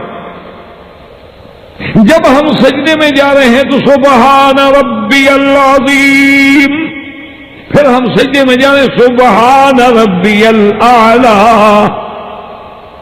تو یہ تسبیح ہے کیا؟ اور یہ آخر کیا چیز ہے کہ ملائکہ آسمان میں کھڑے ہیں تو سبوح قدوس ربنا ورب الملائکۃ والروح، اور اسی طرح دیکھیں کہ انبیاء علیہ السلام اور ملائکہ نے کیا کہا تھا؟ سبحانک لا علم لنا الا ما علمتنا، اور ہم ہر نماز میں کہتے ہیں سبحانک اللہم وبحمدک وتبارک اسمک وتعالی جدک ولا الہ غیرک۔ اب اللہ حکم دیتا ہے مسلمان ہو گئے ہو تو قرآن پڑھو، اعوذ باللہ من الشیطان الرجیم۔ اب ہم تلاوت شروع کرتے ہیں۔ تو اس لیے ہمیشہ یاد رکھیں کہ عبادات جو ہیں وہ خالص اللہ کے لیے ہیں۔ وَأَنَّ الْمَسَاجِدَ لِلَّهِ فَلَا تَدْعُوا مَعَ اللَّهِ أَحَدًا، اور کئی فرماتے ہیں فَمَنْ كَانَ يَرْجُو لِقَاءَ رَبِّهِ فَلْيَعْمَلْ عَمَلًا صَالِحًا وَلَا يُشْرِكْ بِعِبَادَةِ رَبِّهِ أَحَدًا، اور کہیں فرماتے ہیں وَاعْبُدُوا اللَّهَ وَلَا تُشْرِكُوا بِهِ شَيْئًا۔ ایک ایک مقام پہ آپ دیکھ لیں اللہ فرماتے ہیں میری عبادت میں شریک، تو شرک فی العبادات۔ اب یاد رکھیں کہ عبادت چاہے مالی ہو، عبادت چاہے بدنی ہو، عبادت چاہے قولی ہو، اس میں اگر شریک کرو گے تو مشرک بن جاؤ۔ اب دیکھیں سجدہ کیا ہے؟ عبادت۔ اسی لیے اللہ نے حکم دے دیا ہے کہ اللہ کے سوا کسی غیر کو سجدہ نہیں ہو سکتا۔ نص سے قطعی آ گئی کہ لا تسجدوا للشمس ولا للقمر واسجدوا للہ الذی خلقہن ان کنتم ایاہ تعبدون۔ اللہ نے فرمایا کسی سورج چاند کو سجدہ صرف اسی کی ذات کو سجدہ ہوگا، اللہ کے سوا سجدہ کرنا جو ہے کسی کے لیے نہیں، شرک آ جائے گا عبادت میں۔ اچھا بعض لوگ جو ہے نا وہ بیچارے دھوکہ دینے کے لیے کہہ رہے ہیں جی وہابیوں کو کیا پتا، آدم کو ملائکہ نے جو سجدہ کیا تو نعوذ باللہ فرشتے سارے مشرک ہو گئے۔ وہ کہتے ہیں جناب یوسف علیہ السلام کو سجدہ کیا حضرت یعقوب نے، ان کے بھائیوں نے، تو نعوذ باللہ وہ تو پیغمبر تھے، وہ کیسے پھر انہوں نے سجدہ کیا انسان کو؟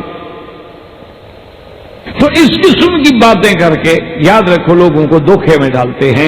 اور پھر دوسری بات وہ یہ کرتے ہیں کہ جناب ان لوگوں کو تو پتہ نہیں، ایک سجدہ ہے عبادت کا اور ایک سجدہ ہے تعظیم کا۔ جناب یہ دونوں میں آسمان زمین کا فرق ہے۔ وہ عبادت والے جو سجدہ ہے جو ہم نماز میں تو سبحان رب الاعلیٰ پڑھتے ہیں، ہم جو پیر کو سجدہ کرتے ہیں ہاں سبحان رب الاعلیٰ تھوڑا پڑھتے ہیں، تو لہذا وہ سجدہ اور ہے یہ سجدہ اور ہے، تو یہ بھی ایک دھوکہ ہے۔ ہمیشہ یاد رکھیں اصل سجدے کی تعریف کیا ہے؟ وضع الجبہۃ علی الارض، کہ اپنی پیشانیوں کو زمین پہ ڈالنا۔ اب دیکھیں مثال قرآن پاک کہتا ہے کہ جب ہدہد دیکھ کے آیا تھا ملکہ سبا کا سارا واقعہ تو آگے کیا کہا؟ وجدتها وقومها يسجدون للشمس من دون اللہ۔ میں نے دیکھا ہے کہ ملکہ خود بھی اور اس کی قوم بھی اللہ کو چھوڑ کے سورج کو سجدہ کرتی ہے، تو کیا خیال ہے وہ بھی سبحان رب الاعلیٰ پڑھتے تھے؟ سورج کو جب سجدہ کرتے تھے سبحان رب الاعلیٰ، اگر نہیں کرتے تھے اس کا معنی ہے کہ سورج کو سجدہ جائز ہے۔ اور یاد رکھیں کہ تعظیم کا معنی ہی یہی ہوتا ہے کہ آدمی سجدہ کرتا اسی کو ہے جس کی دل میں تعظیم ہو۔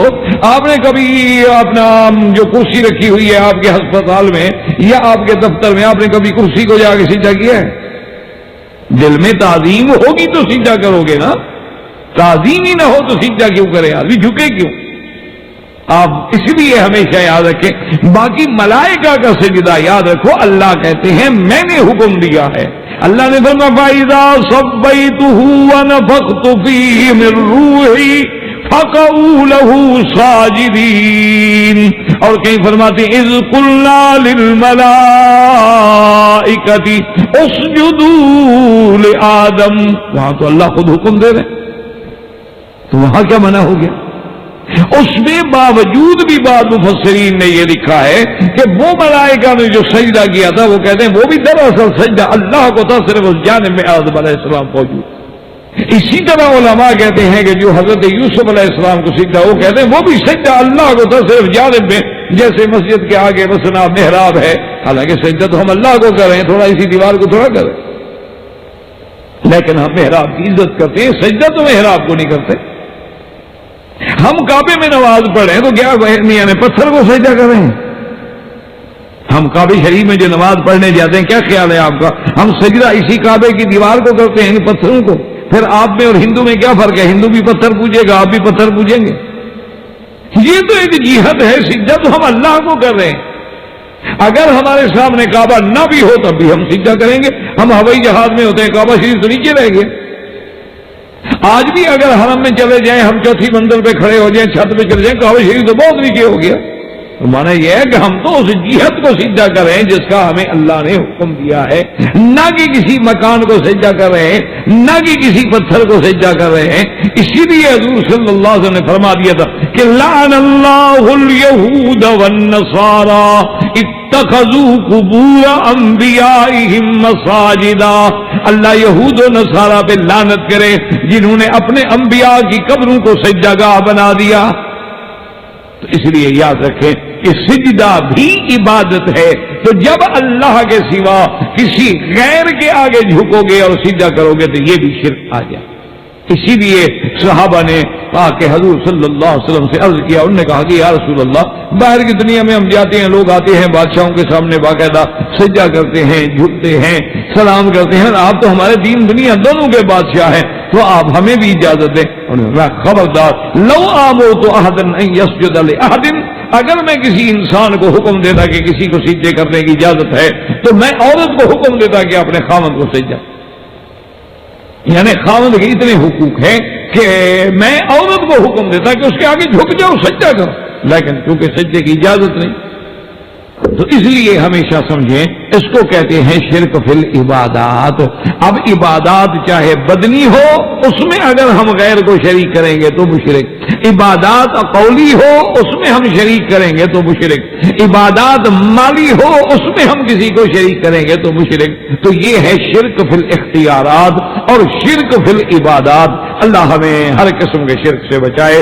وآخر دعوانا الحمدللہ رب العالمین. احباب کرام، اس کے بعد اب آپ اس مبارک سلسلے کی کیسٹ نمبر 4 سماعت فرمائیں.